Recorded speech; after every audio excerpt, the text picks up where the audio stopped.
Thank you very much for joining us. And ఈ రోజు మనం అనుకున్నట్టే ఒక షో చేద్దాం అనుకున్నాం తెలుగు మీడియం ఇంగ్లీష్ మీడియం మీద. ఇది జనరల్గా ఈ కాంటెక్స్ట్ ఎందుకు వచ్చింది, తెలుగు మీడియం ఇంగ్లీష్ మీడియం అనే కాదు, జనరల్ కాంటెక్స్ట్ ఎందుకు వచ్చిందంటే దీన్ని మనం ఎందుకు మాట్లాడుకోవాలి అనుకుంటున్నామంటే దీనికి ఒక బ్యాక్గ్రౌండ్ ఉంది. జనరల్గా ఎక్కువ సార్లు మన మన మన మన థింకింగ్ ఎలా ఉంటుందంటే ఇంగ్లీష్ మీడియంలో చదువుతున్న వాళ్ళకి మంచి దాన్ని ఏమంటారు నాలెడ్జ్ ఉంటుందని, తెలుగు మీడియంలో ఉన్న వాళ్ళకి తక్కువ నాలెడ్జ్ ఉంటుందని ఒక రకంగా, తెలుగు మీడియం అని కాదు వేరే ఏదైనా మాతృభాషలో చదువుతున్న వాళ్ళకి అని ఒక ఫేమస్ పర్సెప్షన్ కూడా ఉంది. అలాగే జనరల్గా ఇది ఈ పాపులిస్టిక్ ఐడియా, ఇంగ్లీష్ మీడియం చదివే వాళ్ళు నాలెడ్జబుల్ పర్సన్గా ఉంటారని చెప్పి అనేది పాపులిస్టిక్ ఒపీనియన్ చాలా మందిలో ఉంటుంది. అండ్ ఇది ఒకటి. అలాగే తెలుగు మీడియంలో ఇంగ్లీష్ మీడియం ఫారిన్ లాంగ్వేజ్ అని, దాన్ని నేర్చుకోవడం కష్టం అని, న్యాచురల్ ఎన్విరాన్మెంట్లో నేర్చుకుంటేనే, అంటే న్యాచురల్ భాష ఏదైతే మన భాష ఏదైతే ఉందో దాంట్లోనే ఆ మాధ్యమంలో కనుక మనం నేర్చుకుంటే కనుకనైతే ఏ విద్య అది వికసించే ఒక వ్యక్తిగత వికాసానికి కానీ, లేదంటే ఒక వ్యక్తి యొక్క అధ్యయన సామర్థ్యాన్ని పెంపొందించేలాగా కానీ ఉంటుందని చెప్పేసి ఇంకొక ఐడియా. సో ఈ రెండు ఐడియాస్ ఎప్పుడు సంఘర్షణ అనేది ప్రతిసారి ఉంది. ఇంగ్లీష్ మీడియమా మాతృభాషలో బోధన అనేది, దీనికి కొన్ని బ్యాక్గ్రౌండ్స్ ఉన్నాయి. ఇప్పుడు ఈరోజు మనం ఎందుకు మాట్లాడుకుంటున్నాం అంటే హైకోర్టు రీసెంట్గా మన ఏపీ గవర్నమెంట్లో జగన్ గారు, ముఖ్యమంత్రి గారు జగన్ గారు చేసినటువంటి చట్టం ఏదైతే ఉందో, బిల్ ఏదైతే ఉందో నవంబర్లో లాస్ట్ ఇయర్ 2019 చేసిన బిల్లో మొత్తం ఇంగ్లీష్ మీడియం స్కూల్స్ని కంపల్సరీ అన్నిటిని చేస్తూ తెలుగు మీడియంని పూర్తిగా రద్దు చేస్తూ ఒక నిర్ణయం తీసుకున్నారు. సో దీన్ని హైకోర్టులో కొన్ని రకాల వాటిల్లో ఛాలెంజ్ చేయడం కూడా జరిగింది.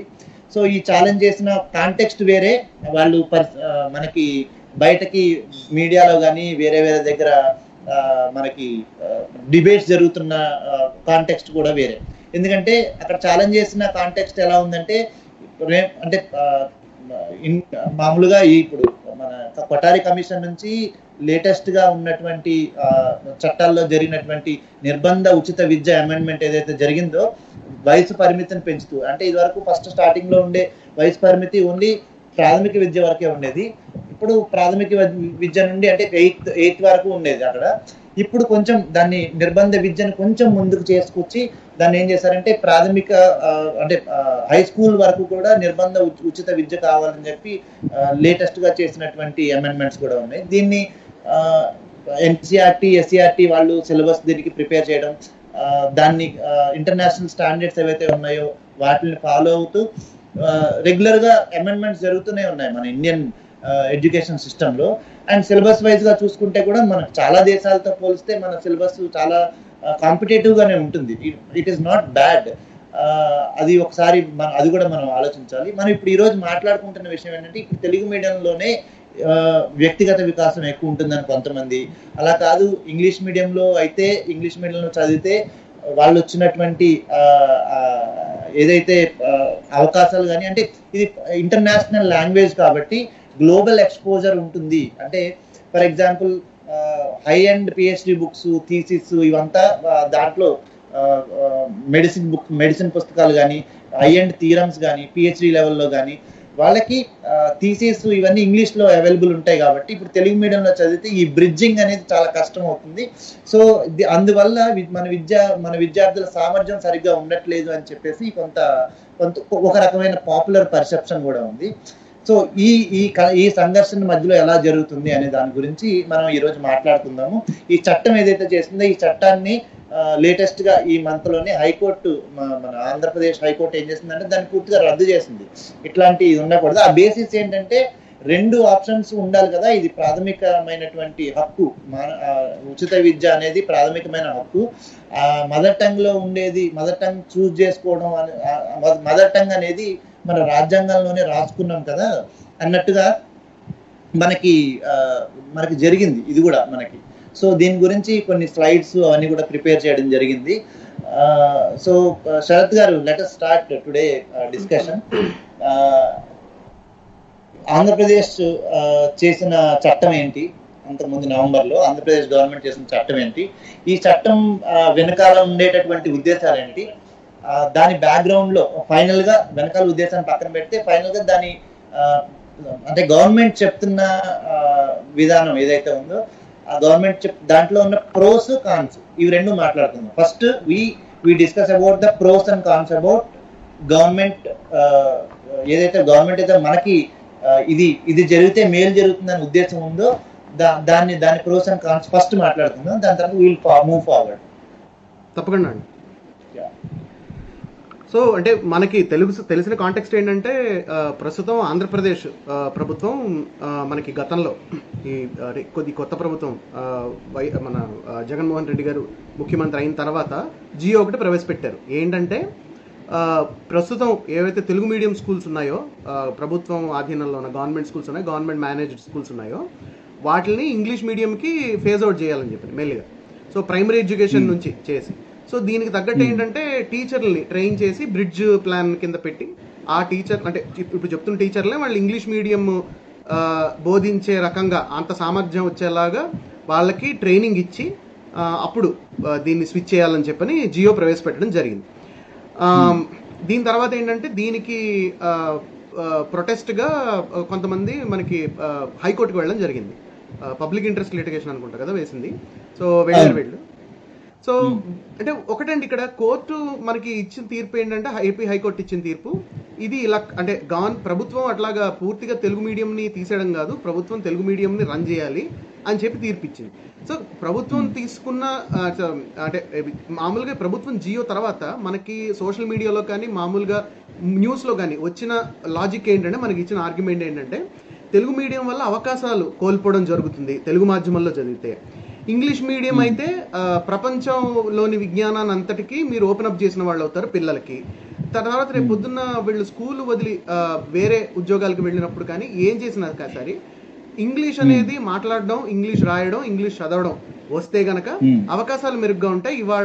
ఇవాళ ఉన్న గ్లోబలైజ్డ్ వరల్డ్ లో ఇవాళ ఇంగ్లీష్ మాట్లాడడం, ఇంగ్లీష్ రాయడం, ఇంగ్లీష్ కమ్యూనికేషన్ అనేది ముఖ్యం కాబట్టి అన్నది ఆర్గ్యుమెంట్ మనకి వినిపించింది. అయితే కోర్టు ఈ ఆర్గ్యుమెంట్ గురించి మాట్లాడలేదు. కోర్టు ఇచ్చిన లాజిక్ ఏంటంటే ఆర్టికల్ 14, ఆర్టికల్ 21 ఈ రెండింటిని పెట్టుకుని చాయిస్ ఉండాలి. సో మీడియాలో బయటకి మనకి చెప్తున్న ఆర్గ్యుమెంట్ ఏంటంటే పిల్లల అవకాశాలు మెరుగుపడతాయి అంటే ఇప్పుడు గ్లోబలైజ్డ్ సివిలైజేషన్ వచ్చింది కాబట్టి ఇంగ్లీష్ మీడియంలో చదివితే వాళ్ళకున్న ఎక్స్పోజర్ గ్లోబల్ ఎక్స్పోజర్ అవుతుంది.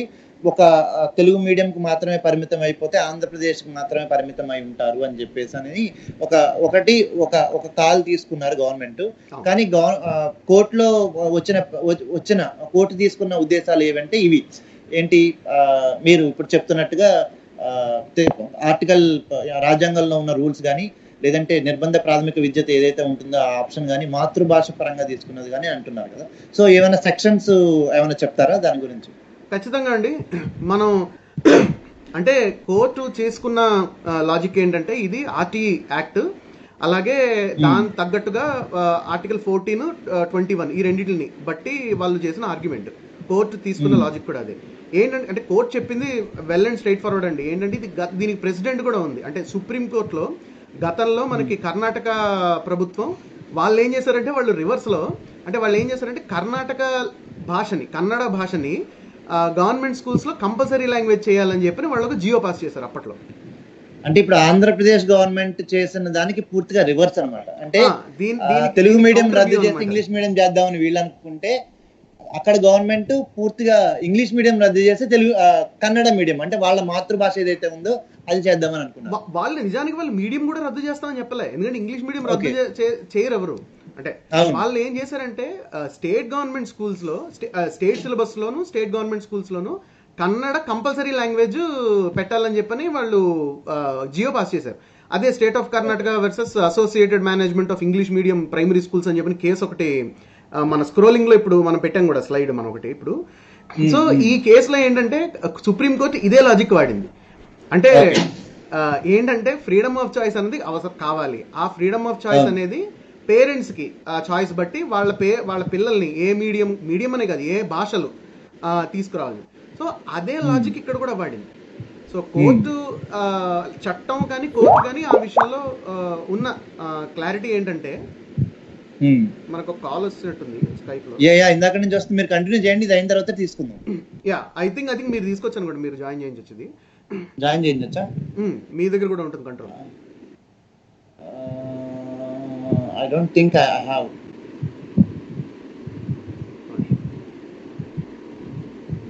హలో ఇన్కమింగ్ వీడియో కాదు కదా? I think is already in the call. ఆయన ఆల్రెడీ కాల్లో ఉన్నట్టున్నారు. ఓకే, యాడ్ పీపుల్ లేదండి, లేదు, నాకు కంట్రోల్ రాలేదు. సో దట్ మీరు ఇది కంటిన్యూ చేయండి. కర్ణాటక గవర్నమెంట్ది మనం ఏదైతే మాట్లాడుకుంటున్నామో కేసు, అది మాతృభాష వాళ్ళైతే కన్నడ మాతృభాషను కంపల్సరీ చేస్తూ దానికి వ్యతిరేకంగా సుప్రీంకోర్టు జడ్జిమెంట్. సో అంటే మీరు చూడండి, అంటే సుప్రీంకోర్టు వాడిన లాజిక్ ఒకటే అప్పుడు ఇప్పుడు. సుప్రీంకోర్టు అన్నది ఏంటంటే, మీకు అంటే ఈ ఫ్రీడమ్ ఆఫ్ చాయిస్ అంటే ఇది ఏంటంటే ఇది భావ ప్రకటన స్వేచ్ఛకు సంబంధించిన హక్కు అన్న పాయింట్ ఆఫ్ వ్యూ నుంచి అప్పుడు సుప్రీంకోర్టు జడ్జిమెంట్ ఇచ్చింది. ఇప్పుడు హైకోర్టు కూడా అదే తరహాలో జడ్జిమెంట్ ఇచ్చింది. కాబట్టి అంటే అవుట్కమ్ ఎఫెక్ట్ వేర్వేరైనా ఈ రెండు జియోల్ది. అంటే ఐ థింక్ ఇదే ఆర్గ్యుమెంట్ లో అనుకుంటా మదర్ టంగ్ అనే దానికి కూడా సుప్రీంకోర్టు ఒక రకమైన డెఫినేషన్ ఇచ్చింది. మదర్ టంగ్ అంటే వాళ్ళ మదర్ మాట్లాడిన భాష అని కాదు, వాళ్ళు ఏదైతే చూస్ చేసుకుంటున్నారో ఆ భాషని మదర్ టంగ్ అని చెప్పాను. అంటే ఫర్ ఎగ్జాంపుల్ ఇప్పుడు అది ఒక రూరల్ ఏరియాలో ఉర్దూ మీడియం చదువుతున్న, హైదరాబాద్లో ఉర్దూ మీడియంలో చదువుతున్నటువంటి పిల్లలు ఉన్నారనుకోండి, వాళ్ళ మదర్ టంగ్ వాళ్ళ మదర్ టంగ్ తెలుగు అని చెప్పి వాళ్ళు తెలుగు మీడియంలో జాయిన్ అవ్వచ్చు. ఎవరు ఆ డిస్క్రిప్షన్ అనేది ఆ పేరెంట్ మీద ఆధారపడి ఉంటుంది. ఆ పేరెంట్ కి ఏదైతే నచ్చితే అది వాళ్ళ మదర్ టంగ్ అవుతుంది. అంతేగాని అంటే మాది వేరే భాష, ఆ భాష కాబట్టి నాకు ఈ భాషలో చదువుకునే అవకాశం కల్పించడం అంటే అవదు, అంతే కదా. మనకి దీనికి క్లాసికల్ ఎగ్జాంపుల్స్ కూడా ఉన్నాయి. ఒరిస్సాలో, వైజాగ్ లో, అంటే దగ్గరగా పక్కన బోర్డర్ స్టేట్స్ లో, ఇటు కర్ణాటక, తెలంగాణ, కర్ణాటక, ఆంధ్రప్రదేశ్, తెలంగాణ, మహారాష్ట్ర, ఈ బోర్డర్ స్టేట్స్ లో ఉన్న స్కూళ్ళల్లో వాళ్ళు సతమతమవుతూ ఉంటారు. ఎందుకంటే వైజాగ్ నుంచి ఒరిస్సా బోర్డర్ లో ఎవరైతే ఉన్నారో వాళ్ళు ఎవరో జాయిన్ అయ్యారండి. వెంకటేష్ జాయిన్ అయ్యారు. Let us take a call. ఒకసారి చూడండి, మ్యూట్ చేసినట్టున్నారు. Yeah, hello Venkatesh garu, hi. Hello అండి. I'm able to see you. మీరు మీ క్వశ్చన్ ఏమైనా ఉంటే చెప్తారా? ఎనీ ఆర్గ్యుమెంట్ చెప్పండి. ఇప్పుడే జాయిన్. యా,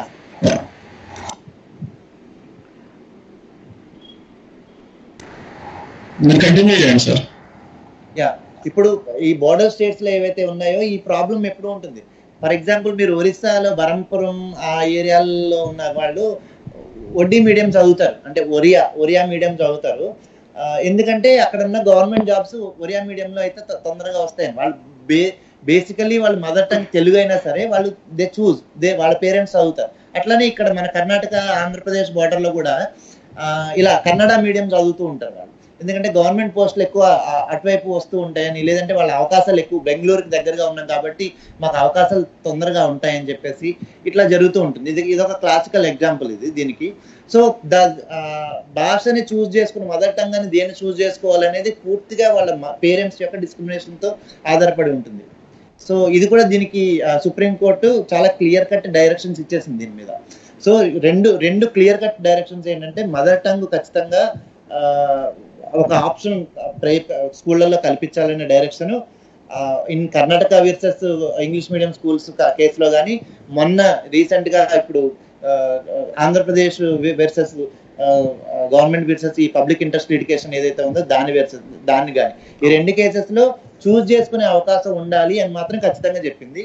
కానీ దాన్ని ఏమంటారు, వీళ్ళు తెలుగు మీడియం కావాలి అంటున్న వాళ్ళు చెప్తున్నట్టుగా మన కల్చర్ ని ప్రొటెక్ట్ చేసుకోవాలి, మన నుడి, మన నది, మన కారం, ఇట్లాంటివి కాకుండా ఈ బేసిస్ మీద అయితే కోర్టులు చెప్పలేదు. అంటే మన ఒక సెంటిమెంట్ ఆస్పెక్ట్ అనేది దీంట్లో తీసుకొచ్చినా సరే కోర్టులు అయితే లా ప్రకారమే నడుచుకున్నాయి. అవునండి, ఇందులో అంటే ఇక్కడ కోర్టు ఎక్కడ ఓవర్ స్టెప్ చేసినట్టయితే మనకు అనిపించట్లేదు జడ్జిమెంట్ చదువుతుంటే. ఎందుకంటే వాళ్ళు ఇప్పుడు చాలా మంది సోషల్ మీడియాలో కోర్టుని తప్పుపడుతున్నారు. అంటే ఒక ఆర్గ్యుమెంట్ ఏంటంటే గవర్నమెంట్ కి అధికారం ఉండాలి ఏ మీడియం చూస్ చేసుకోవాలని చెప్పని. కోర్టు చెప్పింది ఏంటంటే ప్రభుత్వానికి ఇంగ్లీష్ మీడియం స్కూల్స్ పెంచే అవకాశం ఉంది కావాలంటే. ఆ అడ్మినిస్ట్రేటివ్ రైట్స్ కంప్లీట్ గా గవర్నమెంట్ ఉంది, కానీ ఉన్న తెలుగు మీడియం నేను తీసేస్తాను అంటే ఆ ఆప్షన్ ని తీసేస్తాము అనడం మాత్రం కరెక్ట్ కాదు అన్నది వాళ్ళ కోర్టు వాళ్ళు చెప్పిన లాజిక్ అది. సో అంటే అంటే అంటే ప్రస్తుతానికి అంటే ఆ కాంటెక్స్ట్ ని మనం అట్లాగే చూడాలండి. అంటే ఇప్పుడు ఇంగ్లీష్ మీడియం తెలుగు మీడియం అన్న దాని మీద ఏదైతే జరిగిందో వాదన, ప్రజలు ఏమనుకుంటున్నారు, అలాగే రకరకాల సెక్షన్స్ నుంచి ఏమనుకుంటున్నారు అన్నది ఒకటైతే, కోర్టు తీసుకున్న పాయింట్ ఆఫ్ వ్యూ అనేది పూర్తిగా అదొక రైట్స్ హక్కుల పాయింట్ ఆఫ్ వ్యూలోంచి కోర్టు తీసుకుందని చెప్పి మనం చూడాలి. సో దాన్ని అదే ఉండాలి. అంటే నా ఉద్దేశంలో నాకు తెలిసి ఇప్పుడు ఇది మీరు పైకి వెళ్ళిన అంటే సుప్రీంకోర్టుకి వెళ్ళినా బహుశా ఇదే లాజిక్ వర్తిస్తుంది కూడా. ఎందుకంటే ఇదేమి చాలా రెవల్యూషనరీ రాడికల్ గా ఏం ఆలోచించలేదు కూడా కోర్టు, అంటే హైకోర్టు ఆ విషయంలో. నెక్స్ట్ సుప్రీంకోర్టు ఇచ్చిన గతంలో ఉన్న తీర్పు బట్టే దాన్నే ప్రెసిడెంట్ కింద పెట్టింది ఇప్పుడు కూడా. సో సరే, ఇప్పుడు మనం బ్యాక్గ్రౌండ్ ఏంటో మాట్లాడుకున్నాం దీని గురించి. దీంతో పాటు ఇప్పుడున్న సిచ్యువేషన్ లో మన ఎడ్యుకేషన్ సిస్టమ్ ఏదైతే ఉందో దీంట్లో ఇంగ్లీష్ మీడియం అనేది ఒక బర్డెన్ కింద. I think we have prepared some slides కదా, అవి ప్లే అవుతున్నాయి ఇప్పుడు? ఇప్పుడు అవుతున్నాయి. ఓకే. సో ఇంగ్లీష్ మీడియం అనేది ఒక బర్డెన్ కింద తయారైందని చెప్పి చాలా మంది తెలుగు మీడియం ప్రో వాదించే వాళ్ళు ఉన్నారు కదా. ఈ తెలుగు మీడియం కావాలనుకునే వాళ్ళు అంటున్నారు ఇంగ్లీష్ మీడియం అనేది ఒక బర్డెన్ కింద తయారవుతుంది. కిడ్ ఎవరైతే ఉన్నారో వాళ్ళ వ్యక్తిగత వికాసానికి మాతృభాషలోనే వాళ్ళ దాన్ని ఏమంటారు ఎక్కువ స్కోప్ అవకాశం ఉంది. దాంతోపాటు కొత్త లాంగ్వేజ్ నేర్చుకోవాలన్నా మాతృభాషలో బాగా పట్టున్నప్పుడు కొన్ని స్టడీస్ కూడా చెప్తున్నాయి, దీన్ని రిఫర్ చేస్తున్నారు. మాతృభాషలో బాగా పట్టున్న వాళ్ళకి కొత్త లాంగ్వేజ్ నేర్చుకోవడం చాలా ఈజీ అవుతుంది అనే విషయం అది చెప్పడం ఒకటి. రెండోది ఏంటంటే మాతృభాష ఒక బ్రిడ్జ్ కింద ఉపయోగపడుతుందనే చెప్పడం. తెలుగు మీడియం కావాలి, తెలుగు మీడియంలోనే ఉండాలి, మాతృభాష ఉండాలి అని వాదించే వాళ్ళ ఉద్దేశం. నెక్స్ట్ ఇంకొకటి ఏంటంటే దాని వాళ్ళు కొన్ని ఫ్యాక్ట్స్ కూడా మనకి ముందు పెడుతున్నారు.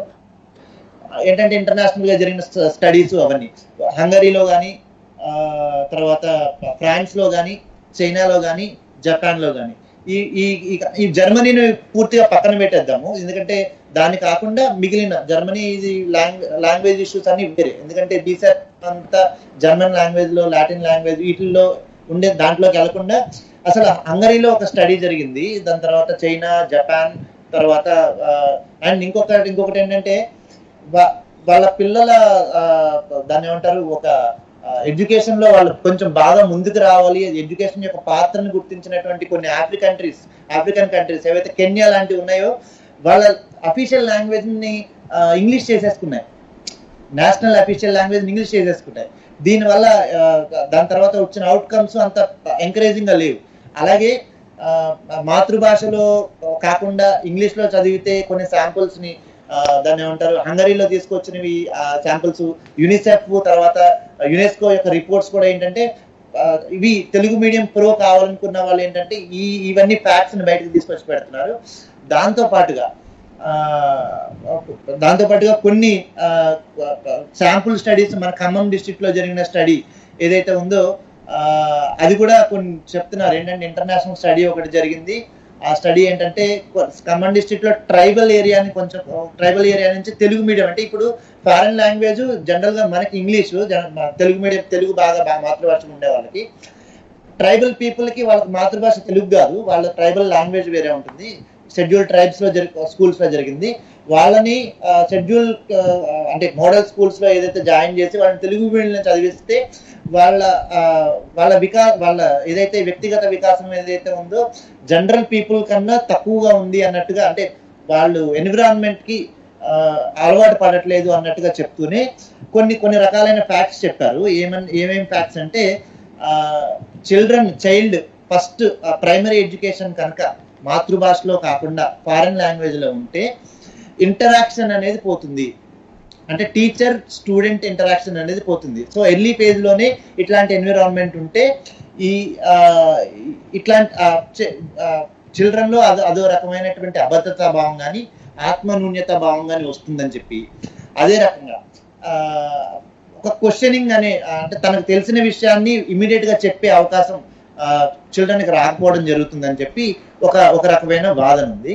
ఆ తెలుగు మీడియం ప్రోగా వాడేది. జనరల్గా ఇది బయట కూడా చాలా వాటిల్లో మనకి కనిపిస్తూ ఉంటుంది. ఎందుకంటే మనది కాని ఎన్విరాన్మెంట్ లో మనం బాగా ఎక్కువ ఎక్స్పోజ్ కావడానికి మనం సిద్ధంగా.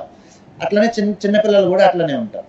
అండ్ ఇంటి దగ్గర మాతృభాష ఏదైతే ఎన్విరాన్మెంట్ ఉంటుందో ఆ ఎన్విరాన్మెంట్ కి స్కూల్ ఎన్విరాన్మెంట్లకి ఒక రకమైన బ్రిడ్జ్ కనుక లేకపోతే స్టడీ అనేది సరిగా లేదు అని చెప్పి, అంటే వాళ్ళ అర్థం చేసుకునే జ్ఞానం అనేది విషయ పరిజ్ఞానం అంటారు కదా, అది సరిగా ఉండట్లేదని కొన్ని స్టడీస్ కూడా చెప్తున్నాయి. సో దీన్ని మనం ఎలా చూడాలి?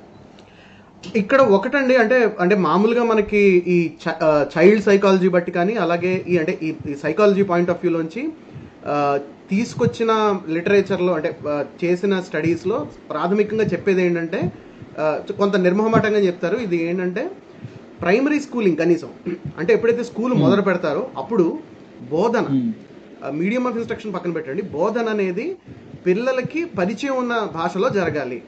అది మాతృభాష అంటే ఎక్కువ మాట్లాడతారు కాబట్టి ఆ భాషతో ఫెమిలియారిటీ ఎక్కువ ఉంటుంది. ఆ భాషలో మీరు చెప్పినది వాళ్ళకి అర్థమయ్యే అవకాశాలు ఎక్కువ ఉంటాయి, అర్థం చేసుకునేది ఉంటుంది. కాబట్టి ప్రాథమిక స్థాయిలో ప్రైమరీ ఎడ్యుకేషన్ వరకు చూసుకుంటే కొన్ని రకాల అంశాలు అనేవి లెర్నింగ్ అనేది అంటే బోధన అనేది పిల్లలకి పరిచయం ఉన్న భాషలో చెప్తే వాళ్ళకి అది అవగాహన ఎక్కువ ఉంటుందన్నది రీసెర్చ్ నుంచి మనకి తెలుస్తున్న విషయం అండి. అందులో ఏమీ ఇది లేదు, అంటే అందులో ఏమీ కంటెస్ట్ చేయడానికి కూడా ఏం లేదు అందులో. ఒక మొదటి విషయం. రెండోది ఏంటంటే ఇక్కడ అంటే మనకేంటంటే ప్రస్తుతం ఈ టాపిక్ గురించి సోషల్ మీడియాలో ఆల్మోస్ట్ చాలా కొంతవరకు పోలరైజ్డ్ సోషల్ మీడియా మనం నెక్స్ట్ వెళ్దాము. నెక్స్ట్ క్వశ్చన్ అంటే శ్రోతలు చూసేవాళ్ళు వినేవాళ్ళు దృష్టిలో పెట్టుకోవాల్సింది ఏంటంటే ఇది క్యాస్ట్ ఇష్యూ కాదు, ఇది ఎడ్యుకేషన్ ఇష్యూ. ఇది అంటే ఎలాగా బోధన కానీ మీడియం ఆఫ్ ఇన్స్ట్రక్షన్ కానివ్వండి, బోధన పద్ధతి కానివ్వండి, ఏది చేస్తే పిల్లలకి ఒకటి లెర్నింగ్ బాగుంటుంది, అంటే అవుట్కమ్స్ బాగుంటాయి, ఫలితాలు బాగుంటాయి, అంటే వాళ్ళు చేయగలుగుతారు ఒకటి. రెండు, వాళ్ళు స్కూల్ వదిలి వెళ్ళిపోయిన తర్వాత వాళ్ళకి ఉపయోగపడుతుంది. ఈ రెండు ముఖ్యమే. సో ఈ రెండుని దృష్టిలో పెట్టుకుని మనం చర్చ అనేది ముందుకు తీసుకెళ్దాం.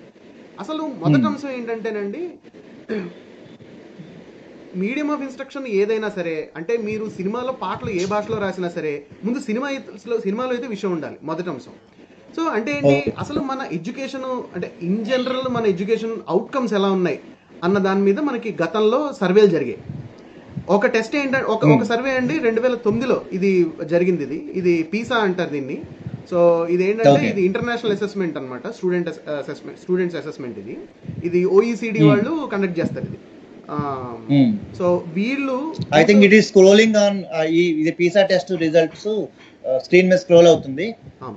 సో 2009లో మనం పార్టిసిపేట్ చేసాం ఇందులో. సో 2009లో ఏమైందంటే 77 దేశాల మధ్యన లో కండక్ట్ చేస్తే భారతదేశం 75వ స్థానంలో నిలిచింది.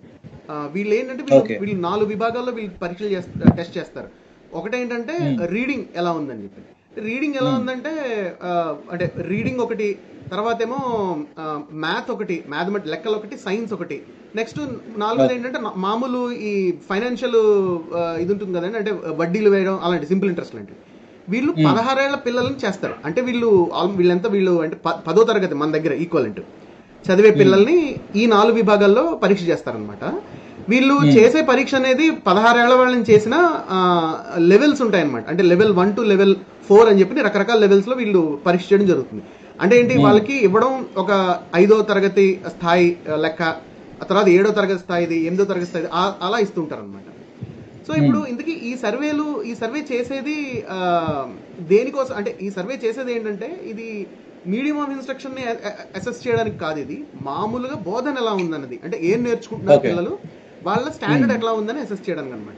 సో అంటే ఒక 5వ తరగతి చదువుతున్న అబ్బాయి, లేదంటే ఒక 2వ తరగతి చదువుతున్న అబ్బాయి, 3వ తరగతి చదువుతున్న సాధారణమైన అబ్బాయికి లేదా సాధారణమైన అమ్మాయికి, ఎవరైతే మన బిడ్డ ఎవరైతే చదువుకుంటున్నారో స్కూళ్ళలో, వాళ్ళకి ఉండవలసిన జ్ఞానం ఏంటి, ఇందులో మ్యాథమెటిక్స్ లో, సైన్స్ లో, బోధనాపరమైన భాషాపరమైనది కాకుండా మ్యాథమెటిక్స్ లో, సైన్స్ లో సింపుల్ వడ్డీ, సింపుల్ ఇంట్రెస్ట్ కట్టడంలో ఇలా కొన్ని రకాలమైన ప్రామాణికాలు తీసుకుని వాటిలో ఎలా ఉండాలి అనే అసెస్మెంట్ ఇంటర్నేషనల్ గా జరుగుతుంది. దీన్ని పీసా అంటారు. అంతే. పీసా అసెస్మెంట్ 2009 లో జరిగింది. ఇది ప్రతి 3 సంవత్సరాలకు ఒకసారి జరుగుతుందండి. 2009లో జరిగింది, అలా మళ్ళీ 2012లో జరిగింది, అట్లా జరుగుతూ ఉంటుంది. మళ్ళీ 2021లో జరగబోతోంది భవిష్యత్తులో. సో 2009లో మన దగ్గర ఏంటంటే తమిళనాడు పూర్తిగా ఇండియా పూర్తి స్థాయిలో అసెస్మెంట్ చేయలేదు. తమిళనాడులో చేశారు, మళ్ళీ హిమాచల్ ప్రదేశ్ చేశారు. ఈ రెండిట్లో. సో ఈ రెండింటిని ఫలితాలు చూస్తే కనుక మీరు మనం ఈ 70 మనం ఆఖరి నుండి ఒకటి ఉన్నాం అనమాట. లాస్ట్ బట్ 1 పొజిషన్ లో ఉన్నాం. మన కింద కర్గిస్తాన్ ఉందన్నమాట. కర్గిస్తాన్ దేశం చాలా మంది విని కూడా ఉంటారు పేరు.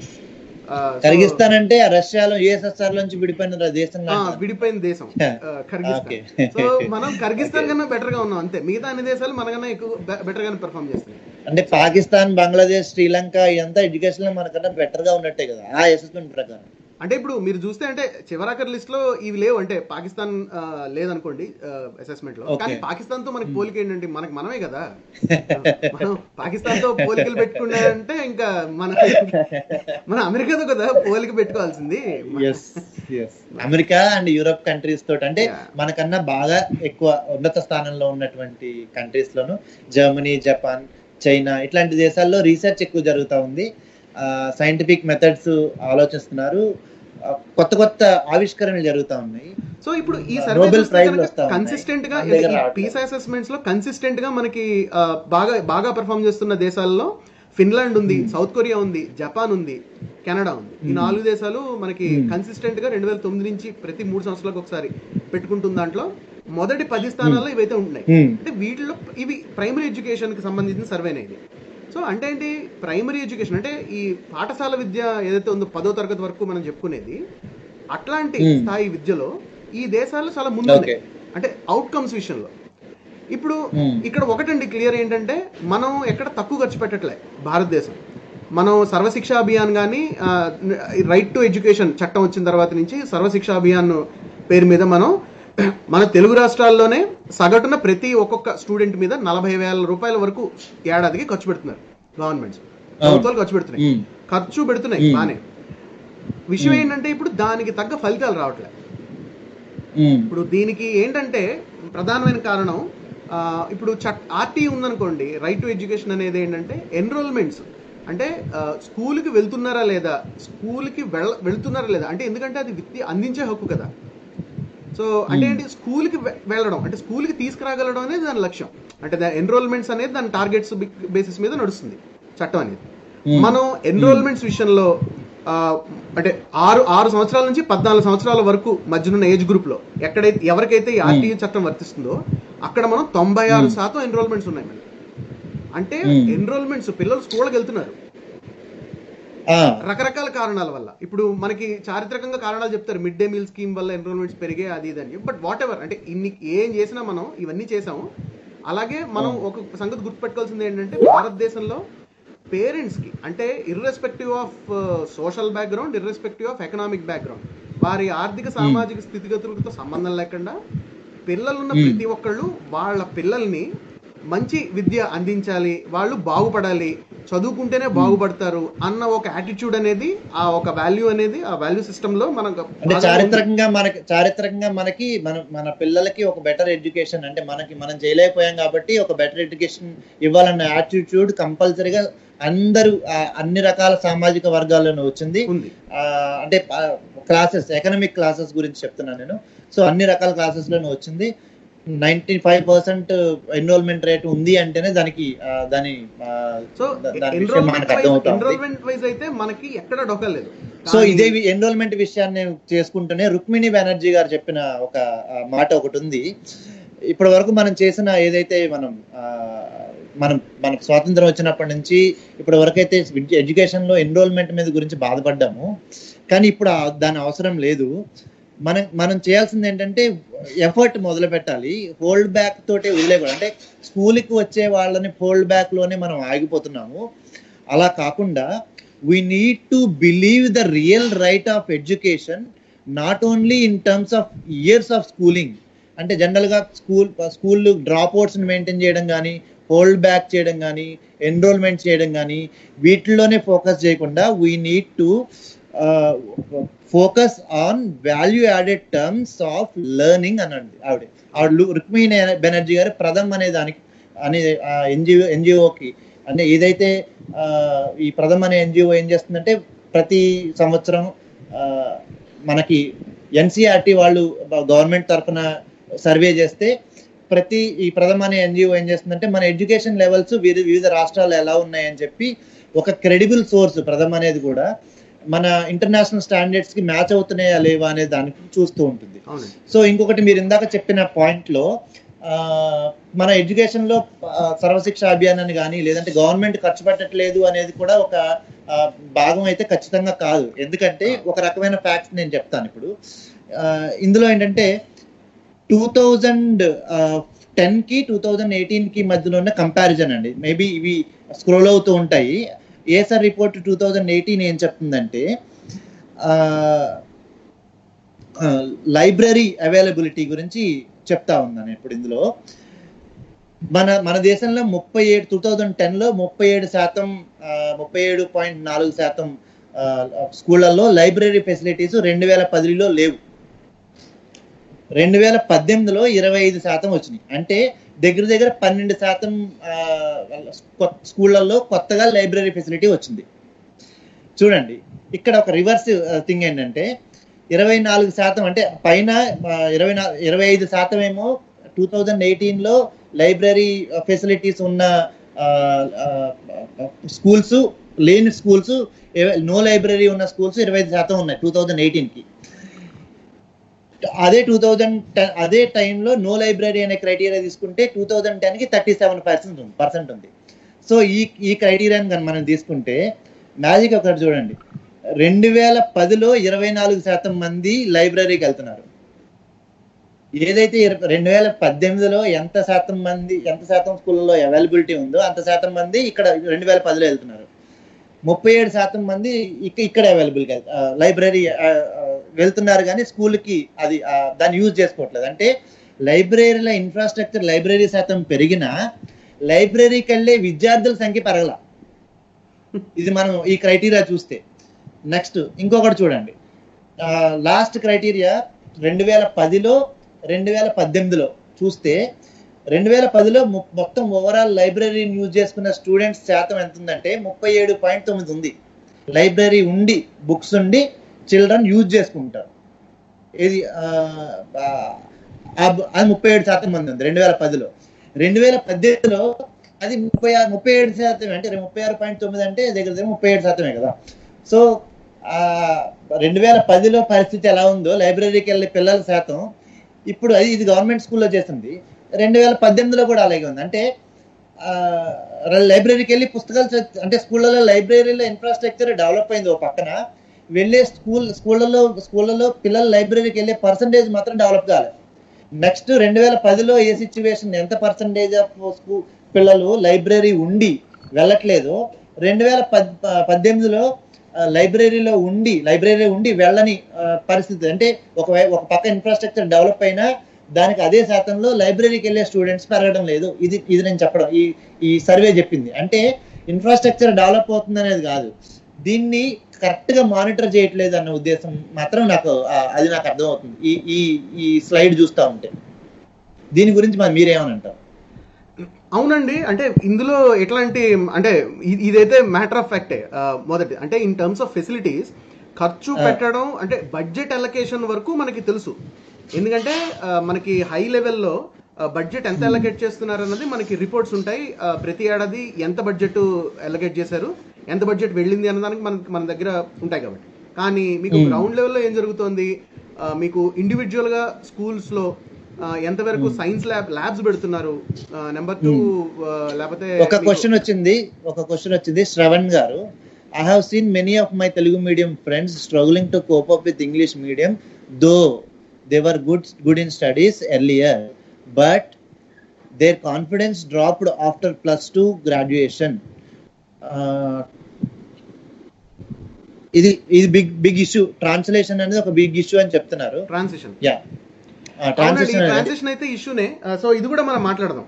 అంటే మొదట ఏంటంటే మనం అంటే ముందు ముందు మనం ఫస్ట్ గమనించవలసింది ఏంటంటే, మనం అర్థం చేసుకోవాల్సింది ఏంటంటే, మనం డబ్బు ఖర్చు పెట్టడంలో వెనకాడడం లేదు.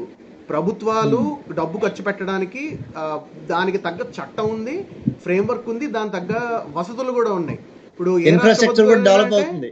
ఏ రాష్ట్ర ప్రభుత్వమైనా నేను ఎడ్యుకేషన్ మీద ఖర్చు పెడతానంటే ఆపేవాళ్ళు ఎవరు లేరు ఈ రోజు దేశంలో. అంటే ఇది యాక్చువల్ గా సెంట్రల్ ప్రాథమిక విద్య, తర్వాత మాధ్యమిక విద్య, హై స్కూల్ వరకు, అంటే సెంట్రల్ గవర్నమెంట్ ఎయిడెడ్ వరకు ఉంటుంది. అది జిల్లా పరిషత్ల చేతిలో ఉంటాయి. అండ్ ఇయర్లీ టార్గెట్ ఉంటుంది, ఇంత డబ్బులు ఖర్చు పెట్టాలని, ఖచ్చితంగా ఖర్చు పెట్టి తీరుతారు. సో స్టూడెంట్ తర్వాత student parent meeting, parent community, ఇలా కమిటీస్ కూడా ఉంటాయి ప్రెసిడెంట్ తో వాటితోటి. సో ఇట్లా ఏంటంటే ఇక్కడ ఇంకొక గమ్మత్తైన అంశం ఏంటంటే, మీరు ఎకనామిక్ సర్వే చూడొచ్చు కావాలంటే. ఇది ఎకనామిక్ సర్వే 2016లో రాసిన ఎకనామిక్ సర్వేలోనే ఇది కాల్అవుట్ చేయడం జరిగింది. ఏంటంటే మామూలుగా సెంట్రల్ లెవెల్ నుంచి వీళ్ళు చేసింది అనమాట. సెంట్రల్ గవర్నమెంట్ ఇష్యూ చేస్తున్న ఫండ్స్ లో ఎక్కువ మిస్అలొకేషన్స్ అవుతాయి కదా. అంటే ఎక్కడైతే వెళ్ళవలసిన అవసరం ఉందో అక్కడ అవ్వకుండాను, అక్కర్లేని చోటికి ఎక్కువ మిస్అలొకేషన్, అంటే రకరకాల లీకేజెస్, కరప్షన్, ఇలాంటి వాటి వల్ల మీకు హై లెవెల్లో మీకు కొంత అంచనా వస్తుంది మిస్అలొకేషన్ ఎలా ఉంది చెప్పి. సో దాన్ని బట్టి చూస్తే టాప్ 5 మిస్అలొకేషన్స్ లో సర్వశిక్ష అభియాన్ ఉంది యాక్చువల్గా. సో అంటే డబ్బు ఖర్చు పెడుతున్నారు, ప్రభుత్వాలు ఖర్చు పెడుతున్నాయి, గ్రౌండ్ లెవెల్లో ఖర్చు పెడుతున్నట్టు మనకి రికార్డ్స్ ఉన్నాయి. కానీ విషయం ఏంటంటే మనకి ఫెసిలిటీస్ అందడం లేదు స్కూల్స్ కి. నేను ఎందుకు ఒక చిన్న ఉదాహరణ ఇస్తా, అంటే ఎనెక్డోట్ ఏంటంటే, మామూలుగా మాకు ఆఫీస్లో ప్రతి ఏడాది ఒక రోజు కమ్యూనిటీ సర్వీస్ చేయాలన్నమాట. ఒక రోజు ఆఫీస్ వెళ్లే బదులు కమ్యూనిటీ సర్వీస్ చేయాలి. సో రకరకాల యాక్టివిటీస్ ఉంటాయి, రిజిస్టర్ చేసుకోవచ్చు.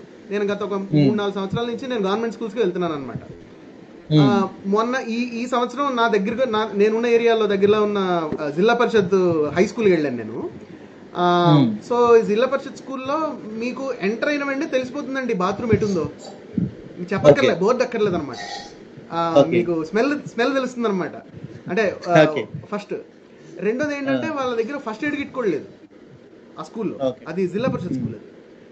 మూడు ఏంటంటే, ఇక యాక్చువల్ విషయానికి అంటే ఒకప్పుడు చెట్టు కింద కూర్చోబెట్టి చెప్పినా అక్షరాలు వచ్చేవి, చదువు వచ్చేదని చెప్తారు కదా కథలు. సో అందులోకి వెళ్ళినా నేను 6th క్లాస్కి వెళ్ళాను అనమాట. వెళ్ళి మేము చిన్న చిన్న యాక్టివిటీస్ చేయించాలి వాళ్ళ చేత. సో ఫస్ట్ చేయించింది ఏంటంటే డిక్టేషన్ తర్వాత చెప్తాను. ముందు ఏం చేశానంటే, నేను వెళ్ళి తెలుగు మీడియం క్లాస్కి, మా కలీగ్స్ కొంతమంది ఇంగ్లీష్ మీడియం క్లాస్కి వెళ్ళారు. ఆ స్కూల్లో తెలుగు మీడియం ఇంగ్లీష్ మీడియం 2 ఉన్నాయి. సో మొదట చేసిన పని ఏంటంటే, చిన్న ఏదో మ్యాథ్ లెక్కలు ఏవో చిన్న ఇష్టంగా అలాంటి ఇచ్చాను అనమాట. నేను వెళ్ళిన 6th క్లాస్కి వాళ్ళ టెక్స్ట్ బుక్ తీసి 2వ చాప్టర్లో ఫ్యాక్టరైజేషన్ ఉంది. అంటే ఒక పెద్ద నెంబర్ ఇస్తే దాని ఫ్యాక్టర్స్ రాయాలన్నమాట. 12 ఉందనుకోండి, 12కి ఇప్పుడు 2 అలాగే 3 ఫ్యాక్టర్స్ అవుతాయి కదా. సో ఎందుకంటే 2 2 4 4 3 12 కాబట్టి, సో ప్రైమ్ సంఖ్యలోకి చేసుకోవాలన్నమాట. సో ప్రైమ్ ఫ్యాక్టరైజేషన్ చేయాలన్నమాట. ఇది 2వ చాప్టర్. దాని తర్వాత LCM, GCD ఇవన్నీ ఉంటాయి. ముందు ఫ్యాక్టరైజేషన్ చేయాలి. నేను ఒక 4 అంకెల సంఖ్య నెంబర్ ఇచ్చాను అనమాట. 4 టీంల కింద విడగొట్టి 4 రోజులు 4 డిజిట్ నెంబర్ ఇచ్చి దాన్ని ఫ్యాక్టరైజ్ చేయమన్నాం. చేయలేపారు స్టూడెంట్స్. మేమేమి బలవంతంగా నువ్వే చేయని అల్లరి చేస్తున్న వాళ్ళని పిలిచి చేయమనలే. క్లాస్లో ఎవరైతే ఫస్ట్ ర్యాంక్ వస్తుందో వాళ్ళని చేయమన్నాం. చేయలేపారు ఫ్యాక్టరైజేషన్. సో ఫ్యాక్టరైజేషన్ పక్కన పెట్టండి. సో LCM ఇవే కూడా, అంటే లెక్కలు చేయలేకపోతున్నారు. ఒకటి అంటే బేర్ మినిమం చేయదగిన లెక్కలు మొదటి. 2 డిక్టేషన్ పెట్టాం. తెలుగు డిక్టేషన్ పెట్టాం, ఇంగ్లీష్ డిక్టేషన్ పెట్టాం. ఇందాక ఇప్పుడు మనకి శ్రావణ్ గారు అడిగిన ప్రశ్న ఏదైతే ఈ ట్రాన్స్లేషన్ ప్రాబ్లం ఉందో, బహుశా అది ఏంటంటే, అది నాకు తెలిసి నేను ఆ క్లాస్లోనే మనకు గమనించడం జరిగింది. ఏంటంటే, తెలుగు డిక్టేషన్ పెడతామంటే అందరూ బాగుంది డిక్టేషన్ పెట్టండి అన్నారు. ఇంగ్లీష్ డిక్టేషన్ పెడతామంటే వద్దు సార్, మాకు ఇంగ్లీష్ డిక్టేషన్ వద్దన్నారు. అంటే భయం ఉంది మొదటిది. Psychological effect. ఇంగ్లీష్ అనేది ఒక పెద్ద భూతం, అదొక పెద్ద ఫారెన్ లాంగ్వేజ్. అది మాకు మనం ఎలాగైతే చైనీస్, జాపనీస్ వింటే ఎలా ఉంటుందో, మనకి రష్యన్ వింటే ఎట్లా ఉంటుందో, అలా వాళ్ళకి ఇంగ్లీష్ వింటే అట్లా ఉండడం. తెలుగు డిక్టేషన్ పెట్టాం. ఇంతకీ పెట్టిన డిక్టేషన్ పెద్ద ఏదో విశ్వక్సేనుడు లాంటి పెద్ద పదాలు, అలాంటి భారీ కూడా ఇంకా మామూలు హైదరాబాద్, తెలంగాణ, మీ పేరు రాయండి, అదొకటి డిక్టేషన్ వర్డ్. ఇలా 20 డిక్టేషన్ వర్డ్స్ ఇచ్చాను అనమాట. సింపుల్ చిన్నవి, అంటే 4వ తరగతికి ఇస్తారు చూడండి, ఆ స్థాయి అనమాట. ఇస్తే తెలుగు డిక్టేషన్లో 20కి హైయెస్ట్ మార్క్ 11. 20 ఎవరికి రాలే. అంటే పోనీ ఆ బోధన ఏదైతే మీకు తెలుగు మీడియంలో వాళ్ళు చదువుకున్నారో ఆ తెలుగులో కూడా రాయడం సరిగా రాదు వాళ్ళు. 6వ తరగతి చదువుతున్నారు. ఇక ఇంగ్లీష్ విషయానికి వస్తే, ఇంగ్లీష్లో కూడా ఇవే వర్డ్స్ ఇచ్చాను నేను. ఒకటి Okay. ఏమిటి హైదరాబాద్, 2 తెలంగాణ, 3 ఏమిటి సన్, 4 ఎర్త్, ఇలాంటివి అనమాట ఇచ్చింది. హైదరాబాద్ తెలంగాణ తెలియాలి కదా వాళ్ళకి. ఇప్పుడు పొద్దున 10వ క్లాస్ అయిన తర్వాత గవర్నమెంట్ ఏదైనా అప్లికేషన్ రాయాలనుకోండి, తెలంగాణ హైదరాబాద్ అయితే రాయాలి కదా దాంట్లో. సో మనకి లీవ్ లెటర్ రాయడం నేర్పిస్తారు కదా 6వ క్లాస్ లో ఇప్పుడు. సో ఇంతకీ ఇంగ్లీష్ డిక్టేషన్ లో వాళ్ళకి వచ్చిన హైయెస్ట్ మార్కు 6 మార్కులు. అంటే ఒకటి ఇంగ్లీష్ మీడియంకి నాకు అనిపిస్తుంది ఏంటంటే, మీకు ఇంగ్లీష్ మీడియంకి తెలుగు మీడియంలోను బోధనలో తేడా ఏం లేదు. అంటే ఇన్ ద సెన్స్ ఏంటంటే, వాళ్ళు నేర్చుకుంటున్న విషయం అయితే ఏమీ లేదు, అధ్వానంగానే ఉంది. ఈ తెలుగు మీడియంలో నేర్చుకుంటున్న అట్లాగే ఉంది, ఇంగ్లీష్ మీడియంలో నేర్చుకుంటున్న అట్లాగే ఉంది. మొదటిది.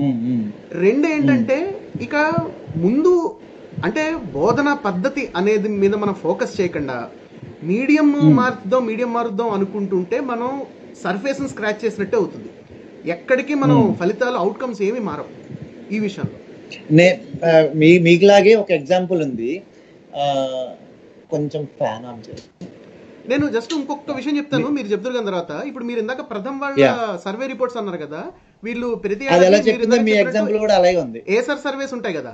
సో దీంట్లో ఒక ఇంపార్టెంట్ ఏంటంటే, ఒకటి నేను చెప్తాను, అంటే నేను నా కథ నమ్మక్కర్లే, అంటే నా కథ బట్టి జనరలైజ్ చేయక్కర్లేదు నేను చెప్పిన దాన్ని బట్టి. కానీ మీరు సర్వేస్ చూస్తే కనుక కొన్ని రిజల్ట్స్ నేను చెప్తాను, చాలా మీకు వింటే మీరు చాలా బాధపడాలి, చాలా షాక్ అవ్వాలి ఈ వింటే. ఏంటంటే 8వ తరగతి పిల్లల్లో 40% మంది వాళ్ళు 2 digit సబ్ట్రాక్షన్ చేయలేకపోతున్నారు. అంటే ఇప్పుడు 93లోంచి 26 తీస్తే ఎంత అని అడిగామనుకోండి, 8వ తరగతి పిల్లల్లో 40% మంది చేయలేకపోతున్నారు. ఇది ఏసర్ రిపోర్ట్ 2018 కదా, 2016 అనుకుంటండి ఇది. 16. నాకు తెలిసి 18 కూడా ఇలాగే ఉంటుంది, పెద్ద మార్పే ఉండదు అంటే నా ఉద్దేశంలో. అంటే మీకు ఎందుకంటే సిగ్నిఫికెంట్ గా ఈ విషయంలో రిఫార్మ్స్ ఏం జరగట్లేదు కాబట్టి. అలాగే 8వ తరగతిలో 65% మంది, అంటే ఆల్మోస్ట్ 2/3, అంటే 3 వంతుల్లో 2 వంతుల మంది 3 digit డివిజన్ చేయలేకపోతున్నారు. అంటే ఇప్పుడు ఎలాగంటే 365ని 7 పెట్టి భాగాహారం చేయమంటే ఎంత వస్తుందంటే చేయలేకపోతున్నారు వాళ్ళు. 65% స్టూడెంట్స్. ఒకటి. 2, మీరు చూస్తే పోనీ ఇప్పుడు over a period of time ఏం నేర్చుకుంటున్నారు అన్నది కూడా వీళ్ళు స్టడీ చేశారు. ఏసర్ వాళ్ళు వీళ్ళది 2013 నుంచి చేసిన దాంట్లో 5 ఏళ్ల పాటు చేసిన దాంట్లో ఏపీ గవర్నమెంట్ స్కూల్స్ లో చేశారు. ఇది ఆంధ్రప్రదేశ్ లోని 100 గవర్నమెంట్ స్కూల్స్ తీసుకుని చేశారు. వాళ్ళు చూస్తే 5వ తరగతి, అంటే వీళ్ళు మొదటి క్లాస్ లో ఉన్న పిల్లల్ని తీసుకుని వాళ్ళు 5వ తరగతి వచ్చే వరకు వాళ్ళని చూసారు, స్టడీ చేశారు అనమాట. అంటే వాళ్ళని ఎవాల్యుయేట్ చేసుకుంటూ వచ్చారు. మీరు చూస్తే 5వ తరగతిలో ఉన్న పిల్లల్లో 60% మంది 1వ తరగతి స్థాయిలో ఉన్నారు. వాళ్ళు రీడింగ్ ఎబిలిటీస్ లో, లెక్కలు చేయడంలో, వీటిలో. సో అంటే ఏంటి, వీళ్ళందరూ 1వ తరగతి తర్వాత 4 ఏళ్ల పాటు ఏం నేర్చుకోలేదు వీళ్ళు స్కూల్లో, సగం పైన మంది. ఇక ఈ వీళ్ళలో ఈ 5వ క్లాస్ స్థాయి పిల్లల్లో ఉన్న వాళ్ళైతే 10% మంది అయితే 3వ తరగతి తర్వాత వరకు ఏం చదువుకోలేదు, నేను నేర్చుకోలేదు, అది కూడా. సో అంటే ఏంటి ఇక్కడ, అంటే మన ఎన్రోల్మెంట్స్ లాంటివి కాకుండా, మీ వీడియో పోయినట్టుంది విష్ణుజీ. ఓకే, జస్ట్ ఒక ఫ్యూ మినిట్స్ మీరు కంటిన్యూ చేయండి. సో అంటే ఇక్కడ మనం చూస్తే అవుట్కమ్స్ మనం గమనిస్తే గనక, అంటే ఖర్చు పెడుతున్నాము, ఏ బోధన ఏ మీడియంలో చెప్తున్నాము దాంతో సంబంధం లేకుండా, ఖర్చు ఎంత పెడుతున్నాం అన్న దాంతో సంబంధం లేకుండా, ఏం నేర్చుకుంటున్నారు, విషయ పరిజ్ఞానం ఎలా ఉంది అన్నది చూస్తే గనక 8వ తరగతి పిల్లలు 5వ తరగతి స్థాయి లెక్క చేయలేకపోవడం, 5వ తరగతి పిల్లలు 1వ తరగతి స్థాయిలోనే ఉండిపోవడం, ఇవనేవి చాలా సిగ్నిఫికెంట్ గా కనబడుతున్నాయి. ఇక్కడ మనకి సాధారణంగా అంటే ఇవన్నీ విన్న తర్వాత ఏంటంటే, ఈ హారర్ స్టోరీ అంతా విన్న తర్వాత ఏమంటారంటే సాధారణంగా, అదేంటమ్మా అలా అంటావు, మన వాళ్ళు ప్రపంచ దేశాలతో పోటీ పడుతున్నారు కదా, సుందర్ పిచ్చయ్య ఇప్పుడు గూగుల్ CEO అయ్యాడు, ఎవరు మన వీళ్ళందరూ ఇట్లాగా, అంటే సత్యనాదెల్ల మైక్రోసాఫ్ట్ CEO అయ్యాడు, వీళ్ళందరూ మనవాళ్లే కదా, మరి వీళ్ళందరూ స్కూల్, మరి ఇట్లాంటి ప్రైవేట్ స్కూల్స్ లో చదువుకున్న వాళ్ళే కదా. ప్రతి సంవత్సరం మన పిల్లలు ఒలింపియాడ్ లో వాటిల్లో ర్యాంకులు తెచ్చి, ఎగ్జాక్ట్లీ మ్యాథ్ ఒలింపియాడ్ లో తీసుకున్నారు కదా అని. అయితే దీనికి కూడా ఎక్స్ప్లెనేషన్ ఉందండి. ఇక్కడ ఏంటంటే, అంటే ఇదేదో మనం కేవలం ఒక మూల చూసి తీసుకొస్తున్న కంక్లూజన్స్ కావి. ఇక్కడ ఏంటంటే ఎంతవరకు వాస్తవం అంటే, మన దేశంలో ఉన్న టాప్ పెర్ఫార్మింగ్ స్టూడెంట్స్, అంటే ఎవరైతే చాలా బాగా చదువుతున్నారో వాళ్ళు ప్రపంచంలో టాప్ పెర్ఫార్మింగ్ స్టూడెంట్స్ తో పోటీ పడగలరు, అదైతే ఉంది. కానీ ఆ సంఖ్య చాలా తక్కువ. మీరు సర్వేలు చూస్తే కనుక అంటే ఈ పీసా సర్వే 2009లో ఉన్న సర్వే ఇది మనకి చాలా ఇన్ఫర్మేటివ్ గా చూపించింది అనమాట.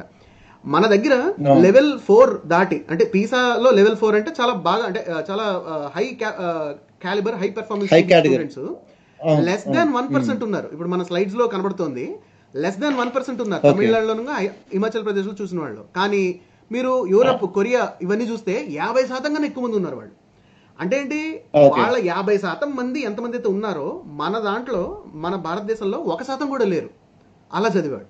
సో ఖచ్చితంగా సుందర్ పిచ్చయ్య కానీ మన సత్యనాడెల్ల కానీ వీళ్ళందరూ అంటే వీళ్ళందరూ ఎక్కువ 0.1%, 0.5, 0.9 ఈ మధ్యలో ఉన్న పర్సెంటేజ్ ఏదైనా అందులో వస్తారు. ఎగ్జాక్ట్లీ. ఎడ్యుకేషన్ ఒక ఆబ్జెక్టివ్ కూడా ఈ ఎట్లా ఉండాలి, ఈ బిలో యావరేజ్ స్టూడెంట్స్ ని ఒక మినిమం క్రైటీరియా ఏది ఉందో దాని దగ్గర తీసుకొచ్చేట్లా ఉంటే బాగా చదివే కూడా ఎక్కడైనా చదువుతాడు.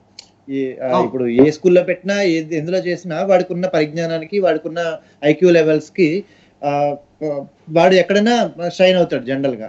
మన ఎడ్యుకేషన్ యొక్క ఆబ్జెక్టివ్ అదే నా ఎగ్జాంపుల్ లో కూడా నేను రైట్ ఫర్ రీజన్ అని ఒక ట్రిప్ చేయడం జరిగింది.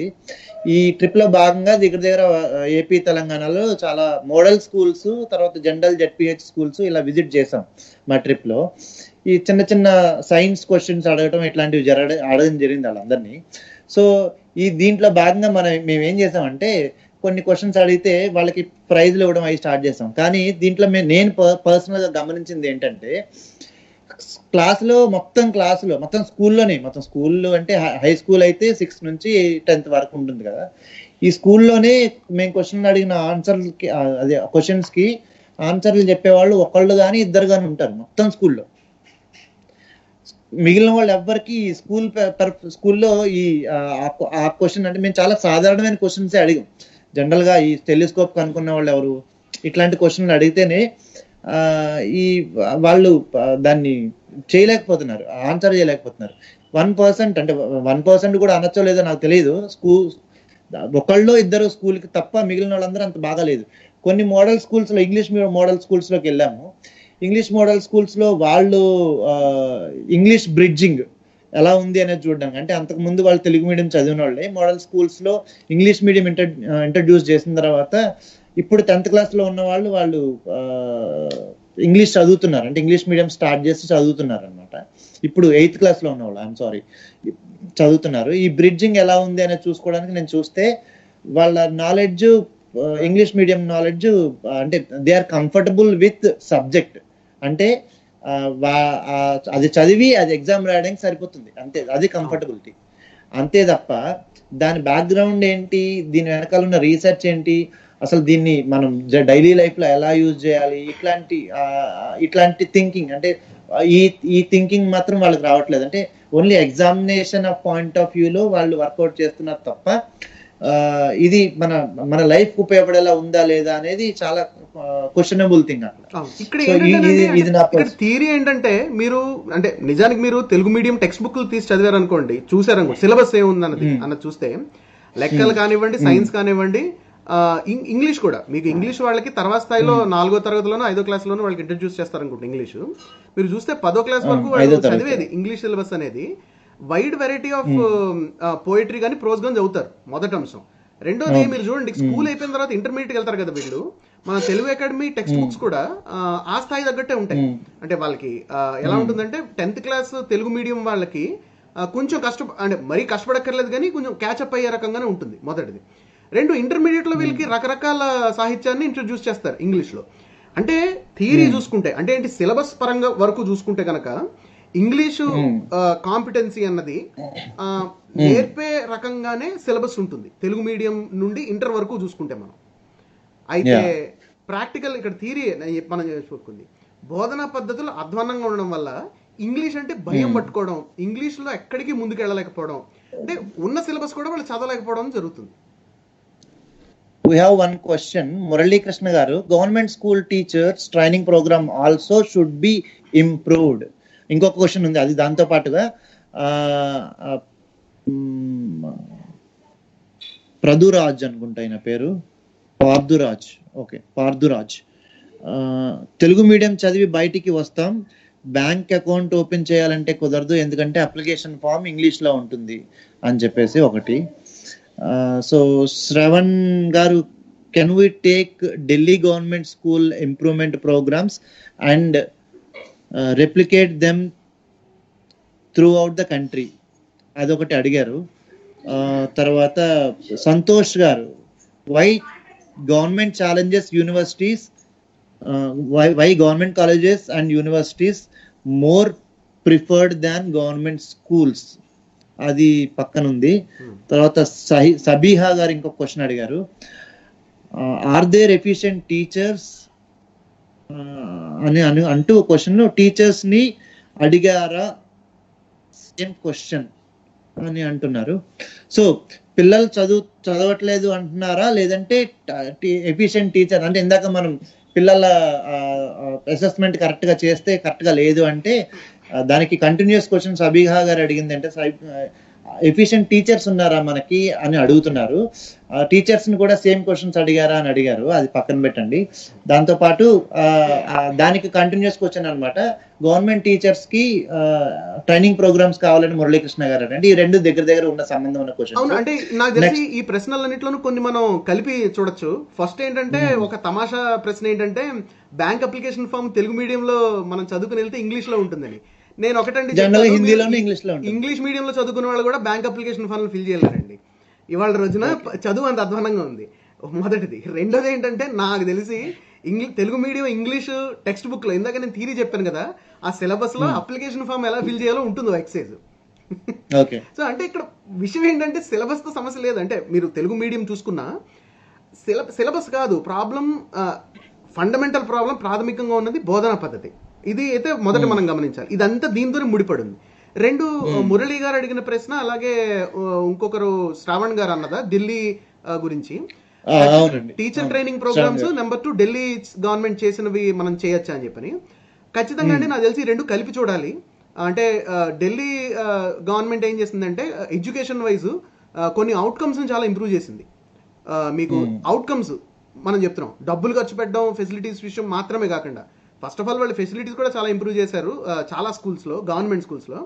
అవుట్కమ్స్ కూడా మీకు ప్రైవేట్ స్కూల్స్కి పోటాపోటీగా తయారు చేయడం జరిగింది, అవుట్కమ్స్ అలాగా తీసుకురావడం జరిగింది. సో అందులో మనకి అంటే నాకు తెలిసి ఢిల్లీ ప్రభుత్వం వాళ్ళు, ఈవిడెవరు మన ఆతిషి మార్లేనా గారు, ఆవిడ ఒక వీడియో కూడా చేశారండి. ఆవిడ అంటే రఫ్గా ఎలా చేశారు వీళ్ళు రిఫార్మ్స్, అందులో కొన్ని ఇంపార్టెంట్ థింగ్స్ అని చెప్పని. టీచర్స్ ట్రైనింగ్ ప్రోగ్రామ్ని ఇంప్రూవ్ చేయడం అన్నది అందులో ఉంది, అందులో ఎటువంటి డౌట్ లేదు. ఇంకొకటి ఏంటంటే, నాకు తెలిసి ఇంకొకళ్ళు కామెంట్ పెట్టారు ఏంటంటే, గవర్నమెంట్ టీచర్స్ కి ఉన్న ట్రైనింగ్, వాళ్ళు యూజ్ చేసే టీచింగ్ మెథడ్స్, ప్రైవేట్ వాళ్ళు యూజ్ చేసే టీచింగ్ మెథడ్స్ వేరువేరుగా ఉంటాయని చెప్పని. ఇది కరెక్టేనండి, ఇది కొంతవరకు దిస్ ఇస్ ఫ్యాక్ట్ ట్రూ.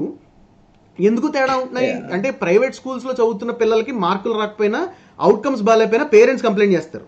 మీకు ప్రభుత్వం అంటే ఇక్కడ ఏంటి, మీకు బేసిక్ గా మీకు పేరెంట్స్ డిమాండ్ బట్టి, అలాగే monitoring system, next incentive system అండి. స్కూల్స్ కి ఇప్పుడు ఇంప్రూవ్ అవ్వాలన్నా ఇన్సెంటివ్స్ కావాలి.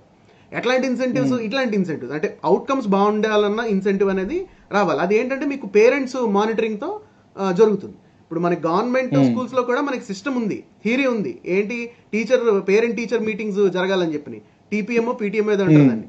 సో ఇవి ఎంతవరకు జరుగుతాయి, ఇందులో ఏమైనా డిస్కషన్ జరుగుతుందా అసలు? 95% ఆఫ్ ద స్కూల్స్ కి, అదే మన ఎస్ఆర్ రిపోర్ట్ లో 2008 లో 90% ఆఫ్ ద స్కూల్స్ కి మనకి ఇట్లా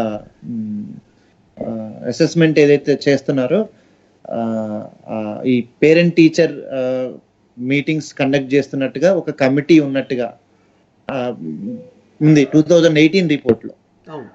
and we have a question ఇక్కడ మనకు స్కైప్ లో వచ్చింది, ఒకసారి మీరు చెక్ చేస్తారా? Venu something, we have question here, V E అని ఉంది కదా, దాంట్లో వచ్చింది. I'm not able to check out. నాకు తెలిసి అంటే మాతృభాష తెలుగు అని చెప్పి ఎమోషనల్ యాంగిల్లో తెలుగు మీడియం ని ప్రమోట్ చేయడం ఉంది, ఎంతవరకు కరెక్ట్ అని ప్రశ్న.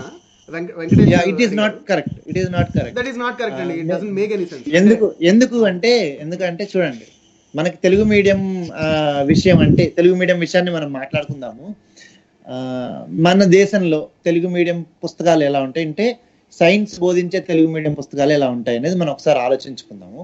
అవి ఎలా ఉంటాయంటే మనకి ఫర్ ఎగ్జాంపుల్ కార్బన్ డైఆక్సైడ్ ని దాంట్లో అంటే మాతృభాష యొక్క ఉపయోగం ఏంటంటే మనం జనరల్ గా డైలీ మాట్లాడే భాషని కనుక అంటే ఆ కల్చర్ని కనుక స్కూల్లో కనుక సేమ్ రిప్లికేట్ చేయగలిగితే ఆ కల్చర్కి తగ్గట్టుగా ఆ భాషకు తగ్గట్టుగా రిప్లికేట్ చేయగలిగితే వాళ్ళ గ్రాస్పింగ్ పవర్ పెరుగుతుంది. ఇది క్వశ్చన్, అది ఇది అసలు పారామీటర్. కానీ మన దగ్గర ఏం జరుగుతుందంటే మన తెలుగులో సైన్స్ లో కార్బన్ డైఆక్సైడ్ ఏమంటారంటే బొగ్గు పులుసు వాయువు అని రాస్తారు. ఈ బొగ్గు పులుసు వాయువు అనేది మనకి ఇంట్లో వాడుకునే భాష కాదు.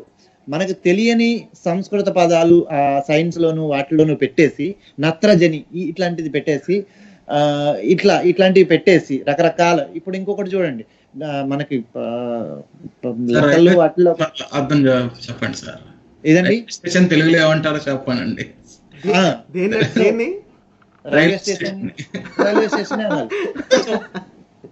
సో ఇట్లా అంటే కొత్త కొత్త పదాలను కనుక పెట్టి ఈ తెలుగు మీడియం ని అదే అప్పుడు ఇంగ్లీష్ మీడియంలో చదువుకున్నా తెలుగు మీడియం చదువుకున్నా ఒకటే. ఈ కథ ఇప్పుడు కార్బన్ డైఆక్సైడ్ నేను నేర్పించచ్చు కదా ఆ టైంలో. ఓవరాల్ గా కొత్త పదాలు నేర్చుకున్నానండి. పాయింట్ వచ్చి ఏంటంటే మనకి జర్మనీ, పోలాండ్, డెన్మార్క్ లాంటి దేశాలతో పోల్చలేము. ఎందుకంటే వాళ్ళకి ఇంగ్లీష్ భాష కాకుండా వాళ్ళ దేశ భాషలో రాణించగలరు. ఎక్కడ హైయర్ ఎడ్యుకేషన్లో రాణించగలరు. ప్రతిరోజు పని చేస్తూ అక్కడ ప్రొఫెషనల్ గా కూడా రాణించగలరు. ఎందుకంటే వాళ్ళ భాష అందులోనే మొత్తం మాట్లాడడం కానీ మిగతా వాళ్ళతో ఏమైనా పని చేయించుకోవడానికి ఎక్కడైనా సరే వాడుక భాష వాళ్ళకి అదే ప్రాథమిక భాష. వాళ్ళు చెప్పేదంటే ఎన్విరాన్మెంట్ లో ఉండే భాష స్కూళ్ళలో వాడే భాష ఈక్వల్ గానే ఉంది కాబట్టి వాళ్ళు రాణించగలుగుతున్నారు అంటారు ఆ స్టడీలో. సేమ్ అదే చెప్పాను. రైట్. వాళ్ళకి ఇంగ్లీష్ లోకి మారాల్సిన అవసరం లేదు. ఏంటి చదువులో రాణించడానికి కానీ లేదా వృత్తిలో రాణించడానికి కానీ. మనకి హైయర్ ఎడ్యుకేషన్ లో ఎన్ని యూనివర్సిటీస్ ఉత్తి తెలుగులో బోధిస్తున్నాయి సార్. ఏమంటారు వృత్తి విద్యా కోర్సులు కానీ ఏమైనా ఏవి జరగవు అవి లేవు. కానీ ఒకటి ఒక భాషలో అంటే మాతృభాషలో బ్యాక్గ్రౌండ్ ఉన్న వాళ్ళకి ఇంకో ఈ స్టడీ కూడా ఉంది కదా, దానికి ఏమంటారు మరి మీరు? అంటే దీనికి కౌంటర్ ఎగ్జాంపుల్ ఏంటంటే చైనా. ఇప్పుడు ఫర్ ఎగ్జాంపుల్ మనది చైనాది సిమిలర్ సిచ్యువేషన్ ఏంటంటే ఇప్పుడు అంటే ఆయన వెంకటేష్ ఆయన అంటుంది ఏంటంటే వీళ్ళు ఇప్పుడు ఈ పోలాండ్ కానీ ఇలా జర్మనీ కానీ ఫ్రాన్స్ కానీ జపాన్ కానీ వాళ్ళకి ఏంటంటే వాళ్ళ you know language of business, language of publication, lot of things అంటే వాళ్ళ ఎవ్రీడే బిజినెస్ అండ్ లైఫ్ ఆ భాషలో అయిపోతుంది వాళ్ళకి హంగరీ వాళ్ళకి సేమ్ అట్లానే ఉంది. కానీ అంటే దీనికి కౌంటర్ ఎగ్జాంపుల్ ఏంటంటే చైనా. ఎందుకంటే చైనాకు కూడా వాళ్ళకి ఇంగ్లీష్ కావాలంటే వాళ్ళు బిజినెస్ ఎక్కువ వేరే దేశాలతో చేస్తారు కాబట్టి. So if you look at it. So కానీ విషయం ఏంటంటే అంటే పీసా సర్వేస్ లో మనకి తెలిసింది ఏంటంటే హాంకాంగ్, షాంఘై, చైనా ఈ రీజియన్స్ లో వాళ్ళ అవుట్కమ్స్ అనేది చాలా ఎక్కువ ఉన్నాయి. మొదటిది అంశం అంటే ఇక్కడ ఒకటండి అంటే ఖచ్చితంగా ఇంగ్లీష్ అనేది నేర్చుకోవడం అనేది చాలా ముఖ్యం భారతదేశంలో. ఇంకా భారతదేశం లాంటి ఏవైతే వేరే దేశాలతో వ్యాపార సంబంధాలు ఉన్న దేశాలు ఆ ఉద్యోగాలతో ఉద్యోగాలను ఎక్కువ తెచ్చుకుంటున్న దేశాలు ఉన్నాయో వాళ్ళకి ఆ వర్క్ ఫోర్స్ కి ఇంగ్లీష్ లో కమ్యూనికేషన్ స్కిల్స్ ఉండడం అనేది చాలా ముఖ్యం. అందులో ఎటువంటి డౌట్ లేదు. ఈ కమ్యూనికేషన్ స్కిల్స్ అనేవి మనకి ఎప్పుడు అవసరం పడతాయంటే యూనివర్సిటీ స్థాయి నుండి, అంటే ఎప్పుడైతే మీరు జాబ్ ట్రైనింగ్ కి అవసరం ఉంటుందో లేకపోతే స్కూల్ తర్వాత ఒకవేళ వొకేషనల్ ట్రైనింగ్ తీసుకుంటే అక్కడ వీటిల్లో అవసరం, అప్పుడు మీరు పికప్ చేసుకునే అవసరం పడుతుంది. కానీ దానికి ఫౌండేషన్ అనేది ఖచ్చితంగా స్కూల్లోనే వేయాలి. ఇప్పుడు 6వ తరగతి పిల్లలకే ఇంగ్లీష్ అంటే భయం ఉందంటే, ఇంగ్లీష్లో డిక్టేషన్ రాయడానికే భయపడుతున్నారంటే, అంటే అన్ యావరేజ్ అంటే నేను జనరల్గా చెప్తున్న యాటిట్యూడ్ అన్నది, అట్లాంటి యాటిట్యూడ్ కనుక ఇన్ జనరల్ కల్టివేట్ చేస్తే వాళ్ళు 6వ తరగతి కాదు ఎప్పుడు నేర్చుకోలేరు. ఒకటి మొదట యాక్చువల్ గా ఇక్కడ మీడియం ప్రాబ్లం కాదు జనరల్ గా మన మీడియం ప్రాబ్లం ఖచ్చితంగా కాదు. లెర్నింగ్ మెథడ్ ప్రాబ్లం చూపించకూడదు మన దాంట్లో. Learning method problem. For example మీరు చెప్పిన ఇది ఉంది కదా, ఈ పోలాండ్ తర్వాత హంగరీతో మనం పోల్చుకోకూడదు అంటున్నాం కదా. సరే, మనలాంటి సిస్టమ్ ఉన్నటువంటి కెన్యా వాళ్ళ మాతృభాషను తీసేసి వాళ్ళు దే హ్యావ్ టేకెన్ రిఫార్మ్, ఇంగ్లీష్ని నేషనల్ లాంగ్వేజ్ చేసి స్కూళ్ళల్లో వాటిల్లో, అంటే కొన్ని 2-3 ఆఫ్రికన్ కంట్రీస్ లో కూడా స్కూళ్ళల్లో వాటిలో కూడా ఇంగ్లీష్ ని ఇంట్రడ్యూస్ చేశారు.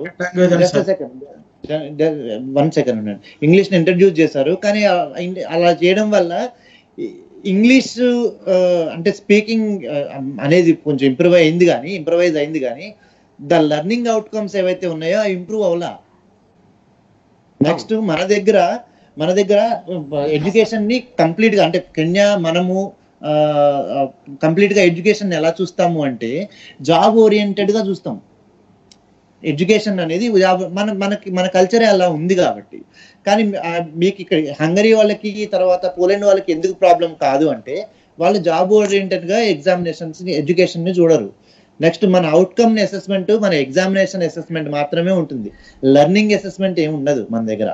సో ఈ ప్రాబ్లం వల్ల ఇలాంటి రీఫార్మ్స్ కొత్తగా కనుక వస్తే, ఎగ్జామినేషన్ మెథడ్స్ ఇట్లాంటివి వస్తే, కొన్ని కంట్రీస్ లో ఎగ్జామినేషన్ లేదండి, చూసి బుక్ ఇచ్చి బుక్ లో చూసి రాయాలి ఎగ్జామినేషన్ అసెస్మెంట్ అంటే 8th 9th. మరి వాళ్ళు అందులో నోబెల్ ప్రైజ్లు ఎక్కువ ఉన్న కంట్రీ కూడా అది. నేను చెప్పాలంటే నేను ఎగ్జాంపుల్ చెప్పగలుగుతాను.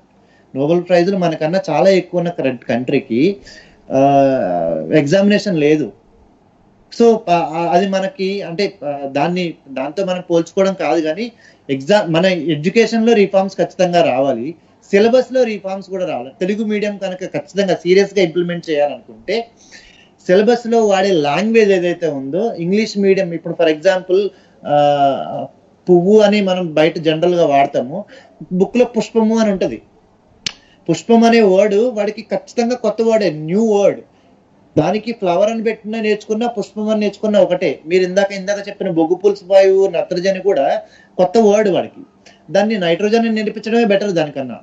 బుధుడు శుక్రుడు అని ప్లానెట్స్ ని అనే కన్నా వీనస్ మెర్క్యూరీ అని చెప్తేనే ఈజీ. అంటే ఒక బుధుడు అనే వర్డ్ కొత్త వర్డ్ కాబట్టి. సో దాన్ని అంటే నేను చెప్పేది ఏంటంటే ఖచ్చితంగా కొత్త విషయాలు నేర్చుకుంటేనే ముందుకెళ్తాం. కొత్త విషయాలు నేర్చుకునేటానికి భాష అడ్డంకి కాకూడదు, అది ఫస్ట్ పాయింట్. రెండోది పాత విషయాలు, అది మనకు ఆల్రెడీ వచ్చినవి కమ్యూనికేట్ చేయడానికి ఉన్న తెలుగు, మన తెలుగులోనే నేటివ్ తెలుగు ఏదైతే ఉందో అందులో ఉంటే కనుకనైతే, ఏదైతే హంగరీలోను పోలాండ్లోను మన అవుట్కమ్స్ వచ్చాయో అక్కడ కూడా ఈ అవుట్కమ్స్ వస్తాయి.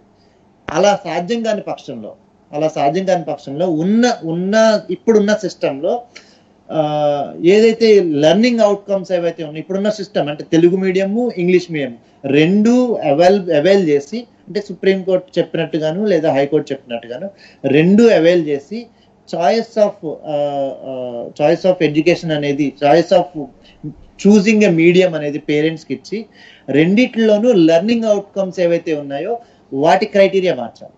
అంతేగాని మీడియం క్రైటీరియా మారిస్తే కనుక ఇండిపెండెంట్ డెవలప్మెంట్ కానీ, లేదంటే ఈ లెర్నింగ్ అవుట్, చాలా మంది ఇప్పుడు చూడండి ఇంగ్లీష్ మీడియం చిన్నప్పుడు ఇంగ్లీష్ మీడియం చదువుకునే వాళ్ళు కూడా తర్వాత ఇంగ్లీష్ ఎందుకు, మీరు ఫ్రెంచ్ లాంగ్వేజ్ తీసుకోండి, నేషనల్ మన ఫ్రెంచ్ లాంగ్వేజ్ మనది కాదు. ఇంటర్మీడియట్ లో ఫ్రెంచ్ నేర్చుకుంటారు కొంతమంది ఇంట్రెస్ట్ తోటి, అది నేటివ్ లాంగ్వేజ్ కాదు, కానీ వాళ్ళు ఫ్రెంచ్ కి అడాప్ట్ అయిన తర్వాత they can able to speak. ఇంకొకటి చెప్తాను చూడండి, కమ్యూనికేషన్ లాంగ్వేజ్ కమ్యూనికేషన్ వరకే అయితే కొంతమంది మన దగ్గర అన్ఎడ్యుకేటెడ్ మెయిడ్స్ దుబాయ్ కువైట్ వెళ్తారు, అరేబియన్ కంట్రీస్కి వెళ్తారు. విత్ ఇన్ 5 years స్పాన్ లో వాళ్ళు అరబీ చక్కగా మాట్లాడతారు. వాళ్ళతో అంటే మేబీ యాక్సెంట్ వాళ్ళకి సేమ్ రాకపోవచ్చు, కానీ they can able to communicate.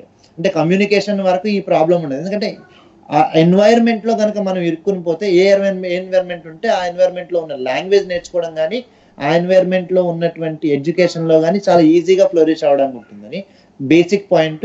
కానీ మన ఇండియాలో అది సాధ్యపడుతుందా అనేది ఖచ్చితంగా కాదు. ఎందుకంటే ఇప్పుడు మన తెలుగు స్టేట్స్ తీసుకుంటే, ఇప్పుడు ఇందాక చెప్పినటువంటి మన నేటివ్గా మనం రెగ్యులర్గా వాడుకునే వాడుక భాషలు ఏవైతే ఉన్నాయో ఆ దానికి ప్రత్యామ్నాయంగా కొత్త పదాలు సంస్కృతం నుంచి తీసుకొచ్చి అందులో వాడేసి ఇవి నేర్చుకోకుండా ఇది తెలుగు అంటే అది కుదరదు. అది కాకుండా జనరల్ గా మనం కార్బన్ డైఆక్సైడ్ కింద నేర్పించడం, నైట్రోజన్ గా నేర్పించడం, బుధుడు శుక్రుడు కాకుండా మెర్క్యూరీ వీనస్ గా నేర్పించడం. ఇప్పుడు చూడండి, మెర్క్యూరీని పాదరసం అని నేర్పించడం వల్ల పీరియాడిక్ టేబుల్ నేర్చుకునేటప్పుడు వాడికి బ్రిడ్జింగ్ అక్కడే ప్రాబ్లం వస్తుంది. మీకు పీరియాడిక్ టేబుల్ మనం ఇక్కడ నేర్చుకుంటాం 8th క్లాస్లోను 7th క్లాస్లోను ఉంటుంది. వాడికి పాదరసం కింద మనకి ఇంట్రడ్యూస్ చేయబడింది అనుకోండి. ఫర్ ఎగ్జాంపుల్, వాడు ఇంటర్మీడియట్కి వెళ్ళిన తర్వాత పీరియాడిక్ టేబుల్ ఎలా ఉంటుంది? చిన్నప్పటి నుంచి ఏమో పాదరసం, అక్కడేమో మెర్క్యూరీ. ఈ బ్రిడ్జింగ్ అనేది వర్కౌట్ కాదు, మళ్ళీ కొత్తగా రీస్టార్ట్ చేయాల్సి వస్తుంది. అందుకని ప్రాబ్లం అవుతుంది మన దగ్గర. మన వర్కౌట్ కాని పరిస్థితి ఏంటంటే అందుకని ప్రాబ్లం అవుతుంది. నా పాయింట్ కూడా అదే, మీరు బ్రిడ్జ్ చేయాల్సిన ఆవశ్యకత పడుతుంది మీకు. నెక్స్ట్ ఇంకొక విషయం, ఎందుకు ఇంగ్లీష్ మీడియంలో చెప్తే ఈ బ్రిడ్జింగ్ అవసరం లేదు అంటారు, అంతే కదా? హైయర్ ఎడ్యుకేషన్ మన తెలుగు భాషలో లేదు. You are absolutely correct. Higher education కనుక ఏదైతే మనకి డిగ్రీ స్థాయిలో కానీ మెడికల్ కోర్సెస్ చేసుకున్నా, ఇంజనీరింగ్ కోర్సెస్ చేసుకున్నా, మన దాంట్లో ఈ బ్రిడ్జింగ్ అవసరం పడుతుంది. కాబట్టి ఈ బ్రిడ్జింగ్ ఎందుకు చిన్నప్పటి నుంచి వీళ్ళకి ఇంగ్లీష్ మీడియమే ఇంట్రడ్యూస్ చేసేస్తే వర్కౌట్ అయిపోతుంది అని అంటున్నాను. కానీ ఇక్కడ విషయం ఏంటంటే చూడండి, మనకి న్యాచురల్ గా వచ్చే ఎబిలిటీస్ ఏవైతే ఉన్నాయో ఆ ఎబిలిటీస్ ఇంపోజ్ చేసిన ఫారెన్ లాంగ్వేజ్ వల్ల ఎబిలిటీస్ కొన్ని పోతున్నాయి కదా.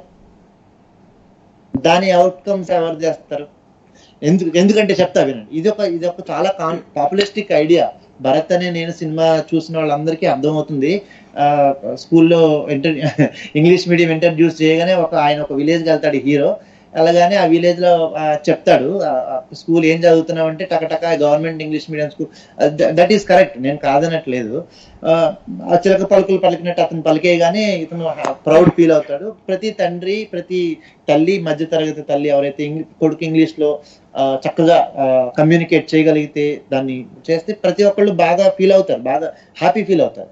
కానీ ఇక్కడ విషయం బేసిక్ విషయం ఏంటంటే, చిన్నప్పటి నుంచి కనుక నువ్వు మాతృభాష అంటే వాళ్ళకి వద్దు అనుకున్నా సరే ఇంపోజ్ చేస్తే, నేను కావాలనుకుని తీసుకుంటే పక్కన పెట్టండి, దాని కేసు వేరే.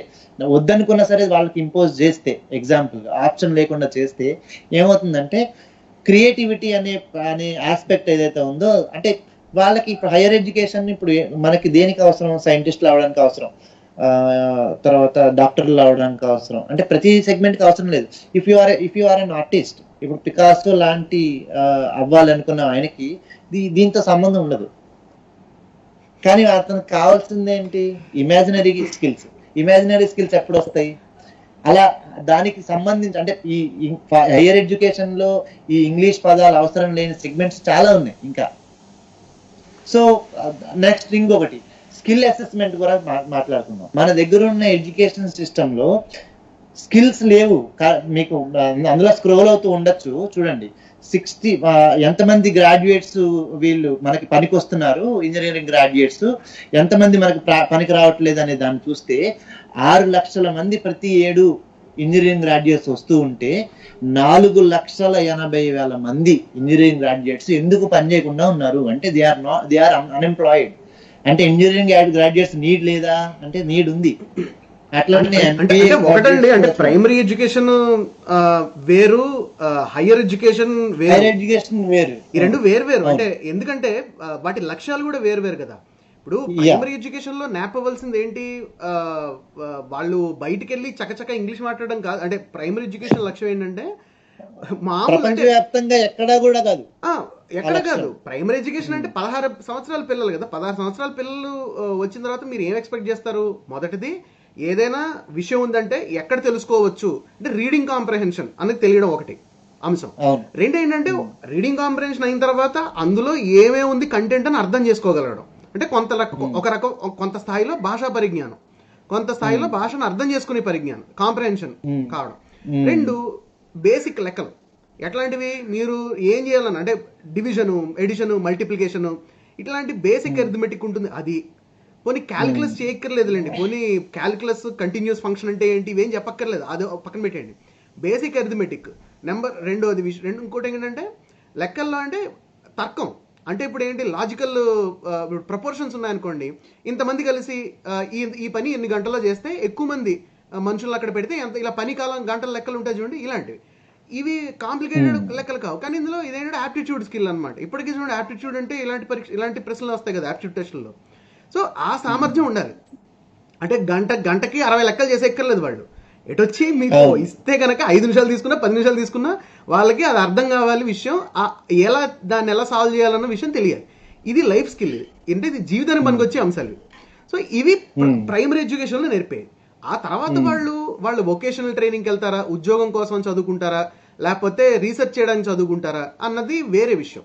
హైయర్ ఎడ్యుకేషన్లో అంటే ఇప్పుడు ఎవరైతే ఇంజనీరింగ్ గ్రాడ్యుయేట్స్ ఎంప్లాయబిలిటీ లేదో, అది ఎందుకు అలా లేదు, అది ఏ స్థాయిలో మార్చాలన్నది అది హైయర్ ఎడ్యుకేషన్ సమస్య. అది ప్రాథమిక స్థాయి ఎడ్యుకేషన్ని గురించిన చర్చ కాదు. అది ఒకటి. రెండు ఏంటంటే మనం గుర్తుపెట్టుకోవాల్సింది ఏంటంటే, ఇప్పుడు మనం చెప్పుకున్న సర్వేలు ఇవన్నీ వీటిల్లో ఎక్కడ కూడా మీడియం ఆఫ్ ఇన్స్ట్రక్షన్ తెలుగు అవ్వడం వల్ల, మాతృభాష అవ్వడం వల్ల పోయిన ఫలితాలు కావు ఇవి, రాని అవుట్కమ్స్ కావు ఇవి. ఇవన్నీ బోధనా పద్ధతి బాలేక వచ్చిన అవుట్కమ్స్ ఇవి. 6వ తరగతి తెలుగు మీడియం విద్యార్థులు ప్రైమ్ ఫ్యాక్టరైజేషన్, దాని తెలుగులో ఏమంటారో నేను అదే అడిగాను అప్పుడు చేయమని, రాశాను కూడా టెక్స్ట్ పైన, తెలుగు వాళ్ళ టెక్స్ట్ బుక్ చూసే. అది చేయలేకపోతున్నారంటే అది సమస్య తెలుగుదో ఇంగ్లీష్దో. అది ఇంగ్లీష్లో చెప్తే వాళ్ళకి అర్థమైపోవడం కాదు, అర్థం కాకుండా చెప్పడం. అది వాళ్ళకి చెప్పే దాంట్లో అర్థం వాళ్ళకి అవ్వలేదు, అది ఎలా చేయాలో వాళ్ళకి అర్థం కాలేదు, దానిలో లాజిక్ తెలియదు కాబట్టి. రెండో అంశం. ఇక 3 ఒకటండి, ఇప్పుడు అందరు స్టూడెంట్స్ ఒకటి కాదు, ప్రతి విద్యార్థి ప్రత్యేకమే, ప్రతి child every child is different అంటారు కదా. టీచింగ్ లో ఇది చాలా ఎక్కువ. సో అంటే ఏంటి, ఒక క్లాసులో 70 మంది స్టూడెంట్స్ ఉంటే మీకు ఎవరికి ఎలా చెప్తే అర్థం అవుతుంది అనేది టీచర్లకు కూడా తెలియదు. సో ఇంతే కాదు, మీరు చూడండి ఇప్పుడు మిడిల్ క్లాస్ స్థాయిలో నుంచి ఏ కులమైనా సరే, ఏ caste, irrespective of social background, middle class economic background నుంచి చదువుకుని పైకి వచ్చిన వాళ్ళు, అంటే మీరు కానీ నేను కానీ ఇలా ఎవరైతే ఉన్నారో, మన కాల్లో ఉన్న వెంకటేష్ కానీ ఎవరున్నా సరే, ఎవరైనా సరే ఇంట్లో శ్రద్ధ పెట్టకుండా, ఇంట్లో చదువు మీద శ్రద్ధ ప్రత్యేకంగా తీసుకోకుండా పైకి వచ్చిన వారు చాలా తక్కువ మంది ఉంటారు, ఎవరు ఉండరు కూడా. అంటే ఏంటి, ఇక్కడ ఒక స్టూడెంట్ ఒక బిడ్డ చదువుకోవాలి, వాళ్ళు చదువులో రాణించాలి అంటే రకరకాల స్థాయిల్లో ఇక్కడ ఇన్పుట్స్, ఇక్కడ ఏంటంటే ఇంటర్వెన్షన్స్ అనేవి అవసరం. ఇప్పుడు నిజానికి అంటే నా ఉద్దేశంలో చదువుకోని పేరెంట్స్ కూడా వాళ్ళ పిల్లలకి అవసరం అనుకుంటే ట్యూషన్స్ పెట్టించడానికి కానివ్వండి, ఎన్ని చేయడానికి కానీ వెనుకట్లే. ఇవాళ రోజున మీకు ఆటో నడుపుకునే వాళ్ళు కానీ ఎవరైనా సరే నేను ఇంకా ఎక్కువ కష్టపడతాను, మా బిడ్డకి ట్యూషన్ ఫీజు కావాలంటే అని అనుకుంటారు తప్పితే, అయ్యబాబు మన దగ్గర డబ్బులు లేవు కదా ట్యూషన్ వద్దులే, ఉన్న స్కూల్లో చదువుకొని ఎవరు అన్నారు. సో అంటే చదువు మీద శ్రద్ధ అనేది ప్రతి పేరెంట్కి ఉంది, పెట్టాలని చెప్పిన వాళ్ళు చేసిన యాటిట్యూడ్ అనేది ఉంది. దాన్ని మనం బాగా అంటే అడ్వాంటేజ్ తీసుకోగలగాలి. ఎలాగా, పేరెంట్స్ని కొంత ఎంపవర్ చేయడం. అంటే గవర్నమెంట్ స్కూల్లో వాళ్ళకి ఏంటంటే వాళ్ళ పిల్లలు పంపించే స్కూల్లో ఎట్లా వాళ్ళకి రిజల్ట్స్ వస్తున్నాయా లేదా, వాళ్ళకి ఫెసిలిటీస్ ఎలా ఉన్నాయి, చదువు సరిగా ఉంటుందా లేదా అన్న ఈ పేరెంట్ టీచర్ మీటింగ్స్ ఏవైతే ఉంటాయో వాటిని కొంచెం వాటిని ఏంటంటే కొంత రియలిస్టిక్ గా కొంచెం జరిగేలా చేయడం అనేది మొదటి పని. ఢిల్లీ రీఇన్ఫోర్స్ చేయాలి, సిస్టమ్ ని రీఇన్ఫోర్స్ చేయకపోతే అది వర్కౌట్ కాదు. ఇక్కడ ఒక క్వశ్చన్ వచ్చిందండి, తిరుపతి రక్కం ఆయన క్వశ్చన్ అడిగారు. ఒకటి క్వశ్చన్ కాదు, ఈయన ఒక స్టేట్మెంట్ ఇచ్చారు. తెలుగు భాషలోనే బోధనలు ఎందుకు అనే వారి వాదనలు. తెలుగు భాషలో బోధన సులభం, తెలుగు భాషలో బోధన వల్ల తెలుగు భాష బాగుపడుతుంది అనేవి ఈ రెండు సమస్యలను బ్యాలెన్స్ చేస్తూ ఇంగ్లీష్ మీడియంలో బోధన ఎలా జరగాలి అని ఒక క్వశ్చన్ అడిగారు. తర్వాత anyway most of the Telugu medium people also never read Shri poets and Vemana poems అని చెప్పి ఒక స్టేట్మెంట్ కూడా ఇచ్చారు.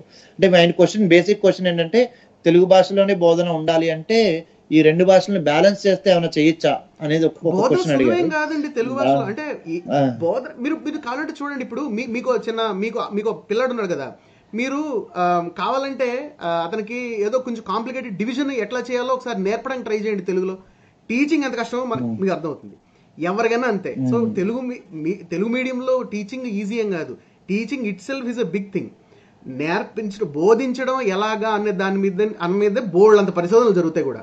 ఇది భాష బట్టి వచ్చేసేది కాదు, ఒకటి మొదటి అంశం. రెండోది ఏంటంటే అంటే తిరుపతి గారు పెట్టిన కామెంట్లో ఒకటి వ్యాలిడిటీ, ఆ పర్టికులర్ దాంట్లో వ్యాలిడిటీ ఉన్నది ఏంటంటే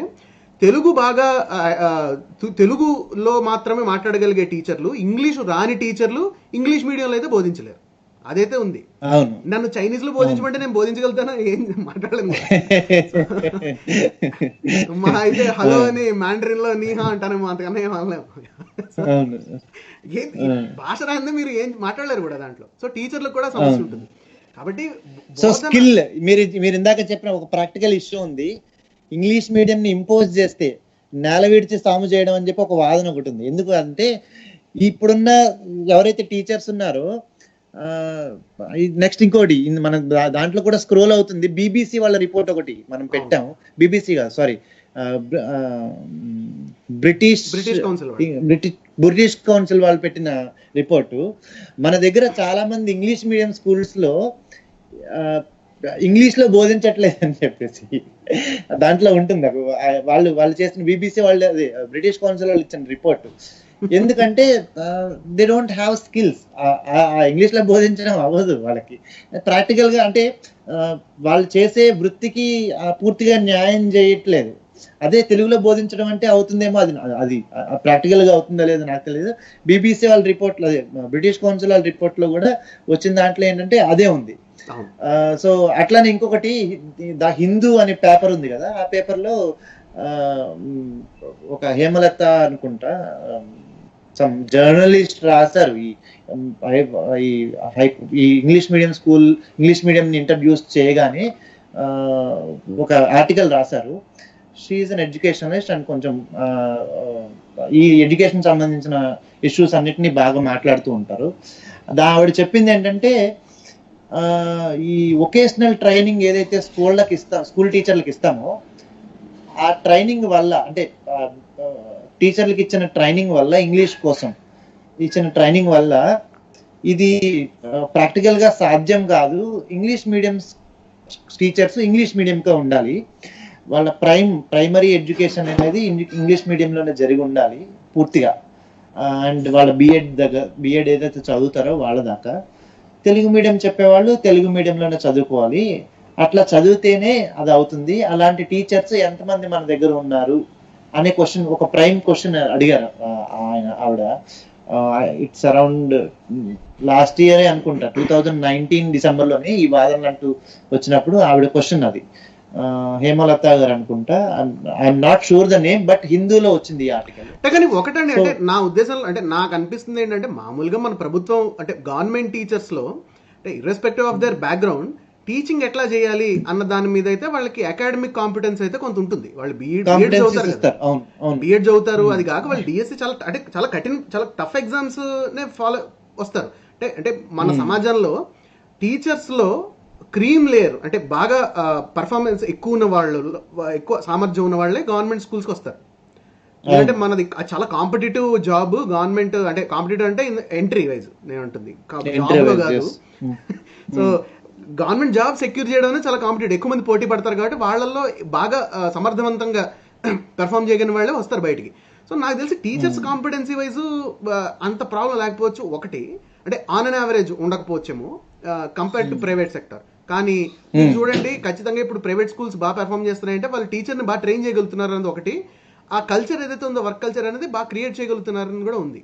సో అది కాదు, యాక్చువల్గా ప్రైవేట్ స్కూళ్ళల్లో బాగా జరుగుతుంది అనుకునేది యాక్చువల్గా ఒక మిత్తే. ఎందుకంటే ఎడ్యుకేషనల్ సిస్టమ్, మన అవుట్కమ్ ఏదైతే మనం కోరుకుంటున్నామో, ప్రైవేట్ లోను గవర్నమెంట్ లోను ఒకలాగే ఉన్నాయండి. పిసా సర్వే చెప్తుంది అవుట్కమ్ ఏదైతే మనం కోరుకుంటున్నామో, ఆ డిజైర్డ్ అవుట్కమ్ ఏదేంటి, ఫస్ట్ ర్యాంక్ రావాలి, 1, 2, 3, 4 ఇట్లా అడ్వర్టైజ్మెంట్లు వేస్తారు కదా, అట్లా అవుట్కమ్ ర్యాంకులు రావాలి. రెండోది ఏంటి, ఇప్పుడు ర్యాంకులు తీసేసినాక ఈ ర్యాంకుల వల్ల ప్రెజర్ పెరుగుతుంది విద్యార్థుల మీద.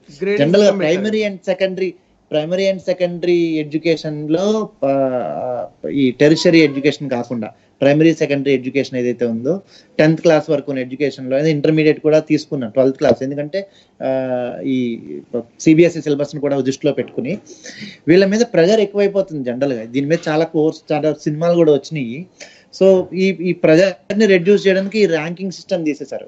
సో వీళ్ళని అసెస్ చేయాల్సింది ఇది కాదు, వీళ్ళకి మనకి చేయాల్సిన ఇంటర్నేషనల్ గా ఉన్న గైడ్ లైన్స్ ఏంటి, ఇందాక మీరు చెప్పినట్టుగా ఏదైతే ఉన్న గైడ్ లైన్స్ ఏదైతే ఉందో ఆ గైడ్ లైన్స్ కూడా మార్చాల్సిన అవసరం మనకి కొంచెం ఉంటుంది.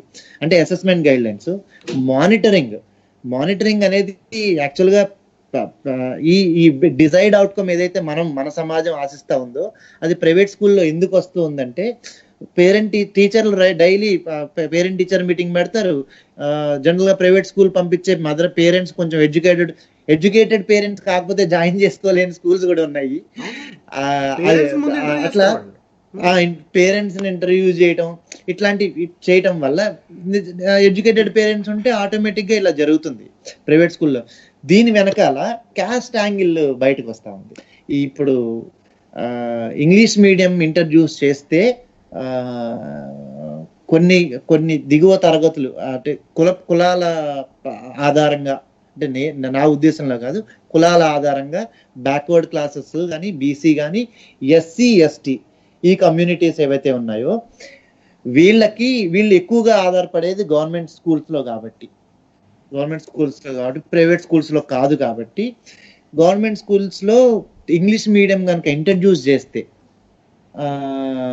ఈ ఇంట్రడ్యూస్ చేయడం వల్ల వాళ్ళు బాగుపడిపోతారు. కాబట్టి వీళ్ళు ఎవరైతే అప్పర్ క్యాస్ట్ ఏదైతే ఉన్నారో వీళ్ళు, అప్పర్ క్యాస్ట్ అంటే కులాల పరంగా, ఇది ఇప్పుడు మళ్ళీ అంటే డిస్క్లైమర్ ప్రతిసారి చెప్పాల్సి వస్తుంది. ఈ కులాల పరంగా అప్పర్ కాస్ట్ ఎవరైతే ఉన్నారో ఈ అప్పర్ కాస్ట్ వాళ్ళు వాళ్ళ పిల్లల్ని ఇంగ్లీష్ మీడియం పంపించుకుంటారు. కానీ తెలుగు భాష ప్రొటెక్షన్ బాధ్యత ఏదైతే ఉందో అది ఈ క్లాస్ మీద తోసేస్తున్నారన్న వాదన చాలా విస్తృతంగా ఉంది. దీనికి ఒక ఫ్యాక్ట్ కూడా ప్రజెంట్ చేసి మీకు ఓవర్ చేస్తా. దానికి భారతదేశంలో 54% మంది గవర్నమెంట్ స్కూల్స్ లో, ఇది 2018 బ్రిటిష్, అది నేను స్లైడ్ లో కూడా పెట్టాను. అందులో 54% మంది ఎడ్యుకేషన్ ప్రైవేట్ స్కూల్లోను, 46% మంది government aided, so government run చేస్తున్న స్కూళ్ళలో జరుగుతూ ఉంది. అంటే దాదాపు 50-50 ఆప్షన్, గవర్నమెంట్ ఎయిడెడ్ గానీ ఈ రెండు కలిపితే ఉన్నాయి. గవర్నమెంట్ సెగ్మెంట్, ఎయిడెడ్ అంటే గవర్నమెంట్ సెగ్మెంట్. సో అంటే సాలరీ గవర్నమెంట్ ఇవ్వదు. ఎయిడెడ్ అంటే వాళ్ళకి ఇది ఉంటుంది, అంటే ఒక ట్రస్ట్ ఉంటుంది. కాకపోతే మేనేజ్డ్ బై డివైఓ, వీళ్ళందరూ ఇన్స్పెక్షన్స్ ఇవన్నీ కామన్ గా ఉంటాయి. మేనేజ్డ్ బై వీళ్ళు, వాళ్ళ ఇన్ఫ్రాస్ట్రక్చర్ ఇదంతా కూడా వాళ్ళే అది చేసుకుంటూ ఉంటారు. ప్రైవేట్ స్కూల్ అయితే వేరే, దాని వేరే, కార్పొరేట్ స్కూల్ వేరే.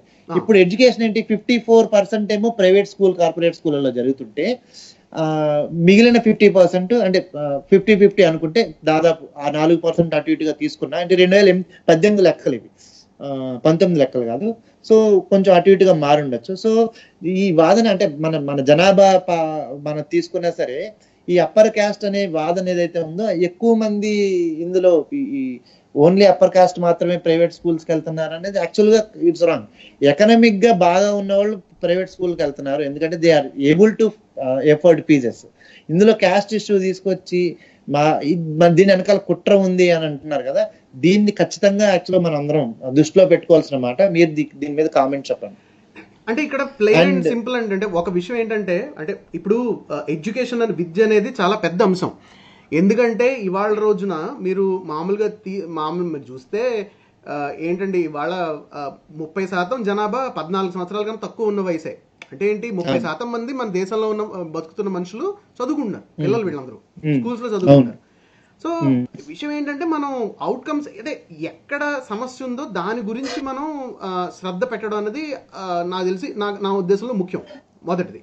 రెండు, మీరు చెప్పండి నిజంగా అంటే ప్రభుత్వాలు ఎక్కడ అంటే ఇంత ఖర్చు పెడుతున్నాయి అంటే అక్కడ ఏమి కాన్స్పిరసీ కోసం అంటే కుట్ర అనేది నాకు తెలిసి కుట్ర యాంగిల్ అనేది అంత వ్యాలిడ్ యాంగిల్ కాదండి. ఎందుకంటే మీరు చెప్పారు కదా, ప్రతి స్టూడెంట్ మీద సర్వశిక్ష అభియాన్ ప్రకారం 40,000 రూపీస్ per annum ఖర్చు పెడుతుంది. నేను ఇంకోటి చెప్తా, పీసా సర్వేలో అధ్వాన్నంగా పెర్ఫామ్ చేసిన వాళ్ళల్లో కేవలం బడుగు బలహీన వర్గాల వాళ్ళే కాదు, మొత్తం అక్రాస్ ద బోర్డ్ ఉన్నారు స్టూడెంట్స్.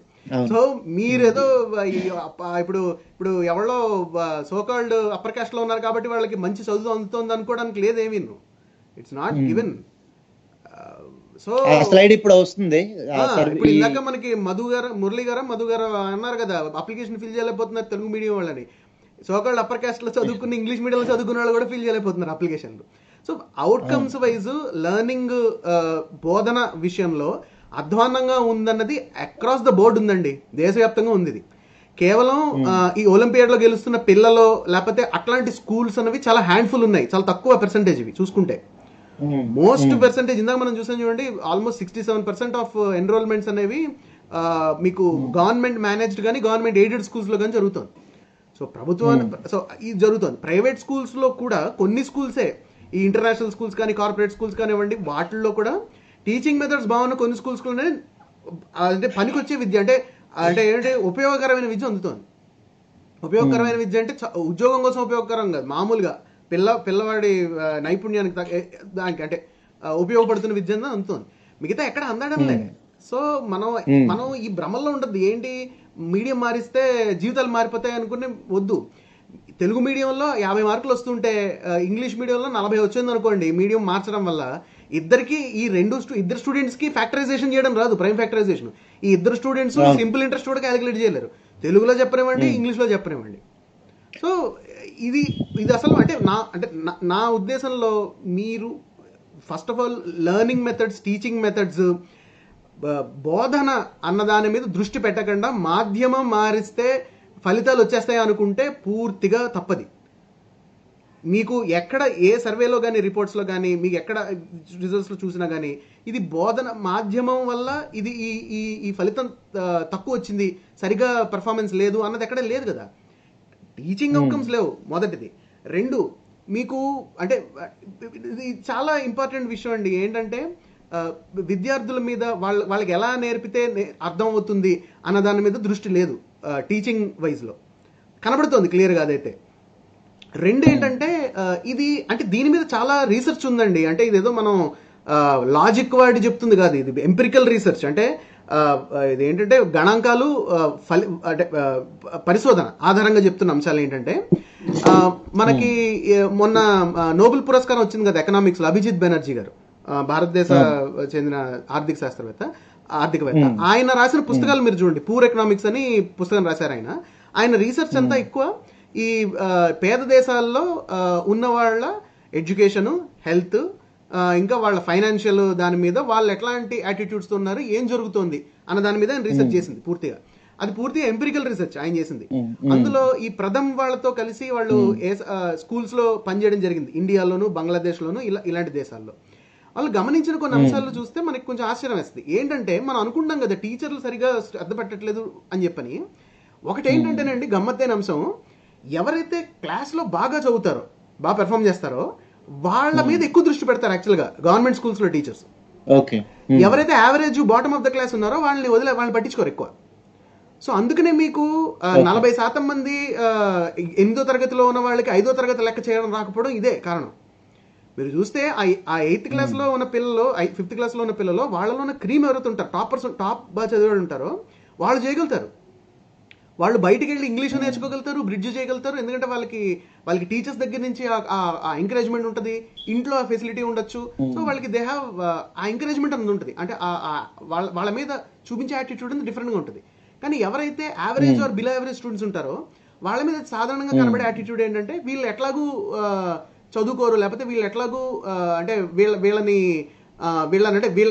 ఇండియా లాంటి ప్లేస్లో ఏంటంటే ఇక్కడ క్యాస్ట్ వస్తుంది, వీళ్ళ కులవృత్తి ఏదో అదే వేసుకుంటారు స్కూల్ బయటకు వచ్చిన తర్వాత కూడా అన్న యాటిట్యూడ్ అయితే ఉంది. ఇదైతే ఒప్పుకుని తీరాలి మనం. పరిశోధన కూడా చెప్తుంది ఇది, ఇందులో డౌట్ ఏం లేదు. అయితే ఇక్కడ ప్రాబ్లం ఎక్కడుంది? సో ప్రాబ్లం ఏంటంటే ఇప్పుడు ఈ టీచర్లు అందరూ అప్పర్ క్యాస్ట్ టీచర్లు కాదు అగైన్, అంటే ఇందులో పోగే క్యాస్ట్ కాన్ఫ్లిక్ట్ తీసుకురావడం కూడా లేదు ఇక్కడేమి.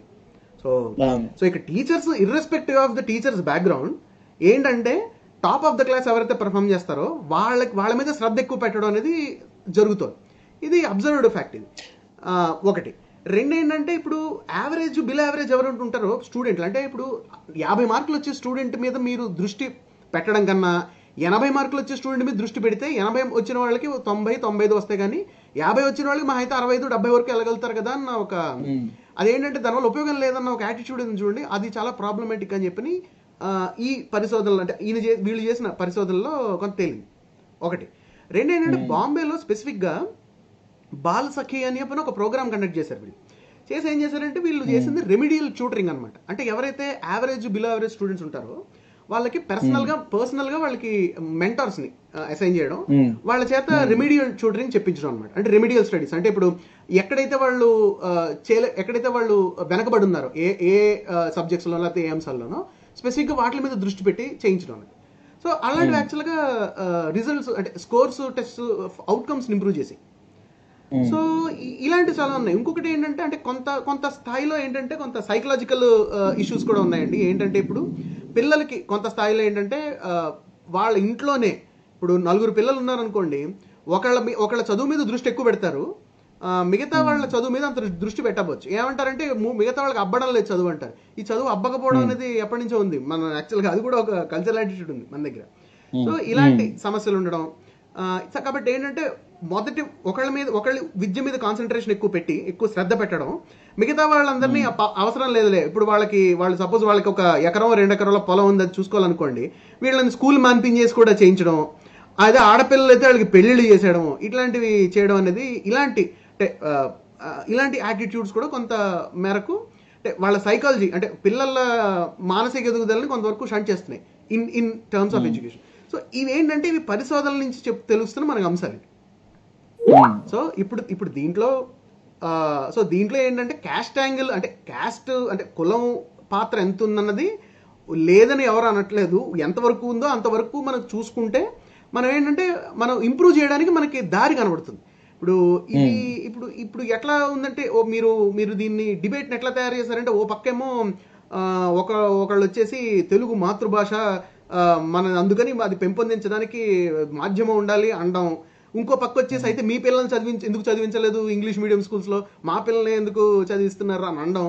ఈ రెండు ఏంటంటేనండి చాలా ఏంటంటే బస్తీ మే సవాల్ టైపు ఆర్గ్యుమెంట్లు. ఇది కాదు జరగాల్సింది ఏంటంటే మనకు ఆల్రెడీ బోలెడంత పరిశోధన ఉంది దీని మీద, చాలా సర్వేలు ఉన్నాయి, మంచి స్టాండర్డ్ సర్వేలు ఉన్నాయి, సమస్యలు ఎక్కడున్నాయన్నది కూడా మనకి కనబడుతున్నాయి. ఎక్కడైతే కొన్ని ఢిల్లీ ప్రభుత్వం చేసినట్టు కొంతమంది ఏవైతే ప్రయత్నాలు చేస్తున్నారో అవి కొన్ని రిజల్ట్స్ వచ్చాయి. అది కాక ప్రైవేట్గా ఎన్జిఓలు చేస్తున్న వాటిలో రిజల్ట్స్ వచ్చినవి ఉన్నాయి. ఇవన్నీ మనం వాడుకుని అంటే వెళ్ళవలసిన దారి ఏంటనేది మనం ఉండాలి. మనకి ఇంపార్టెంట్. మళ్ళీ స్ట్రెస్ చేసుకోవాల్సిన అంశం ఏంటంటే బోధన బాగాలేనంత కాలం మీరు మాధ్యమాన్ని మార్చడం వల్ల ఎవ్వరూ బాగుపడరు, స్టూడెంట్లు అసలు బాగుపడరు. వాళ్ళకి 10వ తరగతి తర్వాత అప్లికేషన్ ఫిల్ చేయడం రాదు, అది ఇంగ్లీష్లో ఉన్నా తెలుగులో ఉన్నా ఒకటే. కూడికలు తీసివేతలు మామూలు డివిజన్స్ మల్టిప్లికేషన్స్ చేయడం చేతకానం రాని వాళ్ళకి ఇంగ్లీష్లో క్వశ్చన్ పేపర్ ఇచ్చినా ఒకటే, తెలుగులో క్వశ్చన్ పేపర్ వచ్చిన ఒకటే, మ్యాండరిన్లో ఇచ్చిన ఒకటే. సో విషయం బోధన బాగాలేదు. సో ఇదైతే మనం దృష్టి పెట్టాలి. అంటే చర్చ దాని చుట్టూ జరగాలి. మాధ్యమం అనేది కోర్టు చెప్పినట్టు ఇట్స్ మ్యాటర్ ఆఫ్ చాయిస్ ఒకటి. రెండు ఏంటంటే నా పర్సనల్ ఒపీనియన్ ఇంగ్లీష్ మీడియం వల్ల అడ్వాంటేజ్లు ఉంటాయి. గివెన్ దట్ బోధన బాగుంటే ఇంగ్లీష్ మీడియం అనేది ఫెమిలియారిటీ పెరుగుతుంది అంతవరకు. బోధన బాగాలేదనుకోండి ఇంగ్లీష్ అయినా ఒకటే తెలుగు అయినా ఒకటే. ఫ్యాక్టరైజేషన్ చేయడం రాకపోవడానికి తెలుగులో పాఠం చెప్పినా అలాగే ఉంది అక్కడ పరిస్థితి, ఇంగ్లీష్లో పాఠం చెప్పినా అలాగే ఉంది పరిస్థితి. సో అది డిఫరెన్స్ మెయింటైన్ చేయదు. నా ఉద్దేశంలో పబ్లిక్ ఎనర్జీ ఏదైతే ఉందో అంటే అందరికీ చదువు విద్య అనేది పెద్ద అంశమే. ఎవరెవరైతే చదువుకున్నారో, ఎవరైతే పిల్లలు ఉన్న వాళ్ళు ఉన్నారో, లేని వాళ్ళు ఉన్నారో, ఎవరైనా సరే ఎడ్యుకేషన్ ఇంప్రూవ్ అవ్వాలని అందరికీ ఉంది. కాబట్టి ఆ ఎనర్జీస్ అనేవి ఇలా కొంచెం ఫలితాలు వచ్చే రకంగా ఫోకస్ పెట్టాలి అనేది నా అభిప్రాయం. సో పబ్లిక్ డైలాగ్ కూడా దాని తగ్గట్టుగానే తీసుకెళ్ళాలి. ఈ అక్కర్లేని సైడ్ కాజెస్, పెట్ కాజెస్ ఈ అంశాలు కావు. బస్తీ మే సవాల్ టైప్ ఆర్గ్యుమెంట్లు కాదు. ఇందులో ఏదో కుట్ర అనుకోవడానికి కూడా లేదు. ఎందుకంటే ఇందులో బాధితులు అన్ని కులాల నుంచి ఉన్నారు. సో ఇది ఒక కులం కేవలం ఒక కులానికి పరిమితం లేదు, ఇది ఒక వర్గానికి పరిమితం లేదు. ఇది victims are across the board. ఇది బాగాలేకపోవడం వల్ల. ఓకే, ఐ థింక్ మన టైం కూడా అయిపోయింది ఆల్మోస్ట్. ఇంకొక క్వశ్చన్స్ కూడా కొంచెం ఏదైనా ఒక లాస్ట్ క్విక్ క్వశ్చన్ తీసుకుందాము. ఒక స్టేట్మెంట్ రాజమలయ ఉప్పలపాటి గారు ఇచ్చారు. ప్రఖ్యాత సైకియాట్రిస్టులు సోక్రటీస్, అరిస్టాటిల్, ప్లాటో మొదలైన వారి ప్రకారం మాతృభాషలోనే రిటెన్షన్, రిమెంబర్, రీప్రొడక్షన్ స్కిల్స్ ఏవైతే ఉన్నాయో అవన్నీ బాగా ఉంటాయని, వేరే భాషల్లో అవగాహన సరిగా ఉండదని చెప్పి ఆంగ్ల భాషలో ఉన్న విషయాన్ని తెలుగులో ముందు అంటే ఫారిన్ లాంగ్వేజ్ లో ఏదైతే ఉందో దాన్ని పూర్తిగా తెలుగులో ఆమోదించుకుని దాని తర్వాత మళ్ళీ జ్ఞాపకం పెట్టుకుని పునరుద్ధరణ జరుగుతుందని చెప్పి నడున్న పరిస్థితిలో ఉంది. కాబట్టి ఇంగ్లీష్ భాష అవసరం కూడా ఉంది. కాబట్టి ఏం చేయాలంటే 2వ క్లాస్ నుంచి కంపల్సరీ సబ్జెక్ట్ గా ఇంగ్లీష్ ను కూడా బోధించడం మంచిది అని అంటున్నారు ఈయన. సో ఈయన ఒపీనియన్ ఇది. So and one another Praveen గారు, కమల్ కొలాన్, ఈయన ప్రవీణ్ గారు లాస్ట్ టైం లో జాయిన్ అయ్యారు. ఈయన ఏమంటున్నారంటే one another aspect of language can be thought to speak right thoroughly with good teaching techniques. Many Scandinavian countries, though teaching is done their native official language, still most of the population can speak English. అది Scandinavian countries లో జరిగే issues. కానీ అది రెండు comments లోనూ already జరుగుతున్నాయండి. రాజమల్లయ్య గారు పెట్టింది, అలాగే ప్రవీణ్ గారు పెట్టింది కూడా ఇందాక మనం చెప్పుకున్నాం కదా, మీడియంలో కూడా ఇంగ్లీష్ కూడా జరుగుతుంది. అవును. తర్వాత however teaching in English must in primary school level also, ఇది జరుగుతుంది. ఇది ఇప్పుడు జనరల్ గా ఉన్నది జరుగుతుంది. సో ఇప్పుడు ఫైనల్ గా మన కన్క్లూజన్ అంటే మీడియం అనేది ఒక రచ్చ జరుగుతుంది కాబట్టి బయట దీంట్లో కోర్టులు తీర్పులు కూడా ఇన్వాల్వ్ అయి ఉన్నాయి. కాబట్టి అసలు మన రైట్స్ ఏంటి, మన రాజ్యాంగంలో మనం ఏం రాసుకున్నాము, ఇప్పుడు మన స్వాతంత్రం వచ్చినప్పటి నుంచి కొఠారి కమిషన్ నుంచి రీసెంట్ గా వచ్చినటువంటి ఈ కమిషన్లు ఏం చెప్తున్నాయి ఇవన్నీ పరిశీలిస్తే, అండ్ ప్రపంచవ్యాప్తంగా ఉన్నటువంటి స్టాటిస్టిక్స్ ఏవైతే ఉన్నాయో, స్టడీస్ ఏవైతే ఉన్నాయో అవి ఏం చెప్తున్నాయి అంటే మాతృభాషలో ఉంటే బాగుంటుందని చెప్తున్నాయి. నెక్స్ట్ ఇంకొక విషయం ఏంటంటే ఇక్కడున్న పరిస్థితుల్లో ఏంటంటే మనకి మాతృభాష అంటే ఇది ప్రైమరీ ఎడ్యుకేషన్ లో టీచింగ్ లెర్నింగ్ అనేది మాతృభాషలో బోధన పద్ధతులు సరిగా లేవు. కాబట్టి సో అది కరెక్ట్ గా కాదు అనట్లే, అంటే కుదరట్లేదు అని ఈయన వెంకట్ గారు, మీరు ఇండియాలో 22 లాంగ్వేజెస్ ఉన్నాయి. మీకు తెలియదు, యాక్చువల్గా మీకు తెలుసో తెలీదు, అండ్ 600 లాంగ్వేజెస్ ఉన్నాయి, 22 అఫీషియల్ లాంగ్వేజెస్. ఇండియాలో 600కు పైచీలకు లాంగ్వేజ్. సో ఇంకొక విషయం చూడండి, అంటే లాస్ట్ అండ్ కన్క్లూజన్ నేను చెప్తున్నాను. మనకి భాషా ప్రయుక్త రాష్ట్రాలు ఏదైతే పెట్టారో దానికన్నా ముందు ఏం జరిగిందంటే తెలుగు మాట్లాడేటటువంటి ఈ కొంత టెరిటరీ కర్ణాటకలోను, అలాగే మన తెలుగు మాట్లాడే కొంత టెరిటరీ కొంత నైజాం మన తెలంగాణలోను, నైజాం స్టేట్ లోను ఉండేది. అట్లనే వేరే తెలుగు మాట్లాడే టెరిటరీ కొంత చెన్నై కొంత దాంట్లో ఉండేది ఈ భాషా ప్రయుక్త రాష్ట్రాల్లో. దీనికి ఉన్న స్టాటిస్టిక్స్ కనుక మనం అబ్జర్వ్ చేస్తే అంతకు ముందు కర్ణాటకలో ఉన్నటువంటి టెరిటరీలో ఉన్నటువంటి వాళ్ళ ప్రైమరీ ఎడ్యుకేషన్, నేను అవుట్కమ్స్ అనేది ఇప్పుడున్న అవుట్కమ్స్ అప్పుడున్న అవుట్కమ్స్ ఒకటే కాబట్టి ప్రైమరీ అవుట్కమ్స్ ఏవైతే ఉన్నాయో ఆ టెరిటరీలో ఉన్న తెలుగు స్పీకింగ్ వాళ్ళు కన్నడ మీడియంలో స్కూల్కి వెళ్లాల్సి వచ్చిన అవసరం ఉండింది.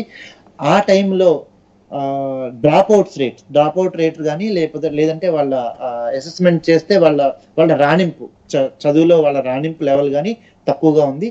మనకి భాషా ప్రయుక్త రాష్ట్రాలు చేసిన తర్వాత ఆ రీజియన్స్ ఆంధ్రప్రదేశ్లోకి వచ్చాయి కదా, ఆంధ్రప్రదేశ్లోకి వచ్చినాక ఆ రాణింపు అనేది ఆ పర్టికులర్ టెరిటరీస్ ని కనుక మనం ఫోకస్ చేస్తే ఆ రాణింపు అనేది ఖచ్చితంగా అభివృద్ధి చెందింది కంపారిటివ్ దాని నుంచి అనేది మనకి స్పష్టంగా కనబడుతుంది. So familiarity of the language ఖచ్చితంగా ఫ్యాక్టర్. అలాగే ఇంగ్లీష్ మీడియంని ఇంట్రడ్యూస్ చేయడం, ఇంగ్లీష్ మీడియంని ఎవరికి ఒకవేళ కనుక చాయిస్ కనుక ఉంటే ఖచ్చితంగా వాళ్ళకి ఫ్యూచర్ లో కొంత ఒక బ్రిడ్జ్ కోర్స్ అవసరం లేకుండా ఉపయోగపడుతుంది. కాబట్టి అట్లీస్ట్ మన హైయర్ ఎడ్యుకేషన్ వరకు అంటే వాళ్ళ ఎడ్యుకేషన్ ఆబ్జెక్టివ్స్ కనుక ఈ ఇంగ్లీష్ మీద డిపెండ్ అయి ఉన్నటువంటి ఆబ్జెక్టివ్స్ అయితే స్టూడెంట్స్వి వాళ్ళకి ఇంట్రడ్యూస్ చేయడం మంచిది. వాళ్ళ ఆబ్జెక్టివ్స్ వాళ్ళకు వాళ్ళే నిర్ణయించుకుంటారు.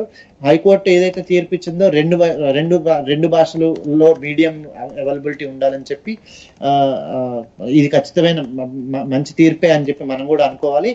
సో ఇంకొకటి దీనికి ఫైనల్ కన్క్లూజన్ ఏంటంటే భాష మీద రచ్చ కాకుండా ఈ బోధనా పద్ధతుల్లో బోధనా పద్ధతి ఏ భాషలో ఉండాలనే రచ్చ కాకుండా ఇన్ఫ్రాస్ట్రక్చర్ ని మిస్యూజ్ చేయకుండా మంచిగా బోధనా పద్ధతులు ఎలా మెరుగుపరచుకోవాలి, మన లెర్నింగ్ ఆబ్జెక్టివ్స్ అంటే ప్రైమరీ ఎడ్యుకేషన్ లో ఉన్నటువంటి లెర్నింగ్ ఆబ్జెక్టివ్స్ ఎలా ఉండాలి, వీటిని మనం కనుక మన స్టడీస్ ఎలా చెప్తున్నాయో ఆ విధంగా పెట్టుకుని అటువైపు ఆ దిశగా కనుక ఎడ్యుకేషన్ మనం ముందుకు తీసుకెళ్తే ఖచ్చితంగా మంచి ఈ లాస్ట్ టైం మనకి ఎడ్యుకేషన్ లో కనుక మనం చాలా తక్కువ ఉన్నాము. ఇప్పుడు నోబెల్ ప్రైజ్లు కూడా మన దగ్గర అసలు ఎప్పుడో కానీ ఒకటి వస్తున్నట్టు లేవు.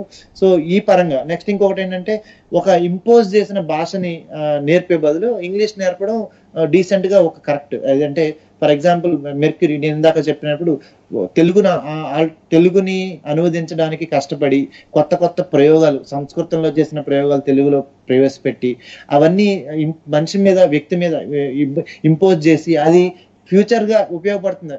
ఒకటి ఈ పదాన్ని మనం తెలుగు మీడియంలో కనుక మనం కొత్త పదం కావాల్సి వస్తే, కంప్యూటర్ అనే పదం ఉందని ఫర్ ఎగ్జాంపుల్, దాన్ని కంప్యూటర్ గానే మనం ఇంట్రడ్యూస్ చేస్తే అది తెలుగు, దాన్ని లేటర్ బ్రిడ్జింగ్ టైంలో వాడు స్పెల్లింగ్ నేర్చుకుంటాడు. నిజంగా కావాలనుకుంటే నిజంగా వాడికి కంప్యూటర్ అనే ప్రొనౌన్సియేషన్ ఎట్లా నేర్చుకోవాలనేది ఖచ్చితంగా జరుగుతుంది. కానీ దీనికి ఏదో దృశ్య శ్రవణ గణిత ఏదో సంథింగ్ ఇంత పొడుగు పేరు పెట్టారనుకోండి, దానివల్ల వాడు వాళ్ళ ఎడ్యుకేషన్ పర్పస్ ఏదైతే ఉందో దాని బ్రిడ్జింగ్ కేవలం వొకాబులరీ ప్రాబ్లమే కాదు, గ్రామర్ ప్రాబ్లం కూడా ఉంటుంది. గ్రామర్ ప్రాబ్లం కూడా, సెంటెన్స్ ఫార్మేషన్ ఇవన్నీ డిఫరెంట్. అంటే వాటి మీద స్ట్రెస్ అయితే ఖచ్చితంగా తగ్గుతుంది కదా. ఖచ్చితంగా. అంటే ఒకటండి, స్కూల్ బయటకు వచ్చేసరికి ఇంగ్లీష్ లో రాయడం, ఇంగ్లీష్ లో ఒక ఎస్సే రాయడం, అలాగే ఇంగ్లీష్ లో ఒక లెటర్ రాయడం, అంటే writing comprehension, reading comprehension, listening, ఇవి బేసిక్ స్కిల్స్ ఏవైతే బేసిక్ స్కిల్స్ అవైతే ఖచ్చితంగా రావాలి. సిలబస్ పరంగా చూసుకుంటే వచ్చే రకంగానే ఉంటుంది. సిలబస్ డిజైన్ సిలబస్ మనకి ఇప్పుడు ఎప్పుడైతే ఎన్సీఆర్టీ రీసెంట్ గా చేసిన సిలబస్ కానీ ఎన్సీఆర్టీ కన్నా ఎస్సీఆర్టీ బాగుంటుందని కొన్ని, మన స్టేట్ సిలబస్ చాలా బాగుంటుందని చెప్పి ఫిజిక్స్ నేను చదువుకునేటప్పుడు స్టేట్ సిలబస్ లో ఎక్కువ సిలబస్ ఉండేది. అది ఐఐటి ఎగ్జామ్స్ కి, ఇలాంటి జేఈ ఎంట్రన్స్ ఎగ్జామ్స్ కి ఉపయోగపడే ఎక్కువ చెప్పిన అనుకునేవాళ్ళం కూడా అని చెప్పి అనుకుంటూ ఉంటారు. సో అంటే సో సిలబస్ ఏదో నేను ఇంటర్మీడియట్ లో చూస్తుంటే వాడికి భయం వేసేది అన్నట్టు ఉండేది. లేదా సిబిఎస్ఈ కి స్టేట్ సిలబస్ కి అలా ఉంది.